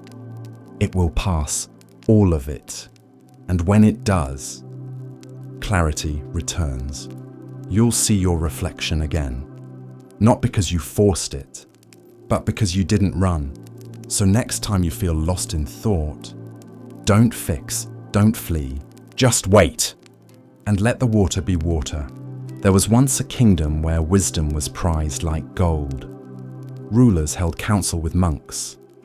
Children learn not only how to count, but how to think. And among its most respected voices was a wandering teacher known simply as the Buddha. He did not wear jewels, he did not shout, but when he spoke, even the birds seemed to pause. And one day, in the town square of a village nestled near the banks of the Ganges, he told a story. Not to entertain, but to reveal. The dispute began with laughter, then sharp words. A group of scholars, each confident in his own tradition, had come to debate. Some were Brahmins, others were ascetics. A few belonged to newer sects, filled with fiery conviction and scrolls still smelling of fresh ink. They spoke of truth, of soul, of self, of afterlife, of permanence, of nothingness. Each man insisted his view was the whole, complete, correct. The others, misguided, foolish, dangerous. They argued beneath a fig tree, loud enough that passers-by turned to look. A merchant chuckled, a potter shook his head, a child pointed and whispered, "They sound like crows fighting over the same grain." When the Buddha arrived, he did not interrupt. He simply sat and waited until their voices began to falter, some from exhaustion, some from shame. And into that space, he placed his voice like a drop of water on a still pond. "There was once a king," the Buddha began, "who summoned 6 men born blind since birth." The scholars fell quiet. The king told them, "I will allow you to encounter something magnificent. Tell me what it is." The blind men were curious, eager. They were led one by one to a massive animal they had never known, a mighty elephant. Each man was guided to touch a different part. The first reached out and felt the flank. He pressed his palms against its broad, warm side and declared, "Ah, an elephant is like a wall, wide and unmoving." The second grasped the tusk, smooth and curved like polished stone. "No, no," he said. "An elephant is like a spear, sharp and strong." The third took hold of the trunk, which coiled and shifted in his arms. "You're both wrong. It is like a snake, alive, twisting, breathing." The fourth felt the knee, round and solid. "Clearly, it is like a tree trunk," he announced, "thick and rooted." The fifth wrapped his hands around the ear, which flapped gently like a fan. "You are mistaken. An elephant is a large fan, waving back and forth." The last man touched the tail, thin and rope-like. "No, no, it's a rope. A coarse, swaying rope." When they were brought back together, the king asked, "Well, what is an elephant?" And the shouting began. Each man insisted he was right. Each accused the others of ignorance. Each swore he had touched the truth with his own hands. And in a way, they had. The Buddha paused. The scholars sat frozen, the parable hanging in the air like incense smoke. Each man, he said, encountered only a part. Each was sincere, each described what he felt, and yet none saw the whole. He looked at each scholar now, gently, without judgment. So it is with many truths. You may touch a piece and call it the whole, but when clinging to fragments, conflict follows. One of the younger scholars frowned. "But teacher," he said slowly, "does that mean there is no truth?" The Buddha smiled, not to mock, but to soften. "Number, it means that truth is vast, and the mind must be vast to hold it. One who sees the trunk and believes it is a snake is not lying, but he is also not seeing clearly." Another monk, one who had remained quiet through the debate, bowed. "And what, Blessed One, is the way to see the whole?" The Buddha turned his palm upward, a gesture of openness. "Humility, listening, letting go of the need to be right. When you stop clinging to your peace, you make space for someone else's. And in that space, something greater may arise." The fig tree rustled gently above them. A breeze passed through the square. The tension had broken. One of the elders leaned forward. His voice was softer now. "I have spent my life defending what I thought was the whole elephant. But now I wonder if I have only touched the tail." The Buddha nodded. "Then you are further along the path than many who still cling to the tusk." That night, as lamps flickered in the homes of the village, the story traveled from mouth to mouth. Children reenacted the blind men, bumping into trees and miming trunks and tails. Elders sat in circles, wondering what part they had touched in their own lives, what truths they had guarded too tightly. And in one small home, a young girl asked her grandmother, "What does the whole elephant look like?" The old woman smiled. "We may never know for sure," she said. "But if we all share what we felt, maybe we can come closer." And so, the parable of the blind men and the elephant was passed on, not as a warning against belief, but as an invitation to perspective, to listen, to learn, to let go of the walls we build around our understanding. Centuries later, the story would still be told, in temples, in schools, in circles of debate and doubt. And always, it would whisper the same truth. No one sees everything, but together we can see more. Long ago, in a kingdom ringed by mountains and temples, a mighty king ruled from a palace of stone and gold. He was feared by his enemies, praised by poets, and followed by thousands. His armies stretched across the land. His wealth filled entire chambers, and his commands echoed through cities like thunder. But still, he was restless. Victory brought no peace. Praise faded quickly. Even sleep, wrapped in silk and guarded by soldiers, felt hollow. And so one morning, while gazing out across his kingdom from a marble balcony, the king spoke aloud. "Who in this world is greater than I?" A servant, sweeping quietly nearby, paused. "There is one," he said softly, eyes downcast. The king turned sharply. "Who?" "A sage," said the servant. "He lives alone in the forest, wears no crown, owns no gold. but they say he holds more peace in his silence than all your generals in battle." The king laughed. "A beggar in the woods, greater than me." But something in the servant's voice lingered.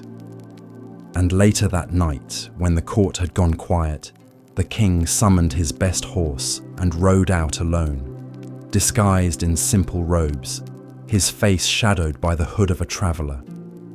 He rode for 2 days, through thick jungle, across rivers, past farmers and monks and children who did not bow.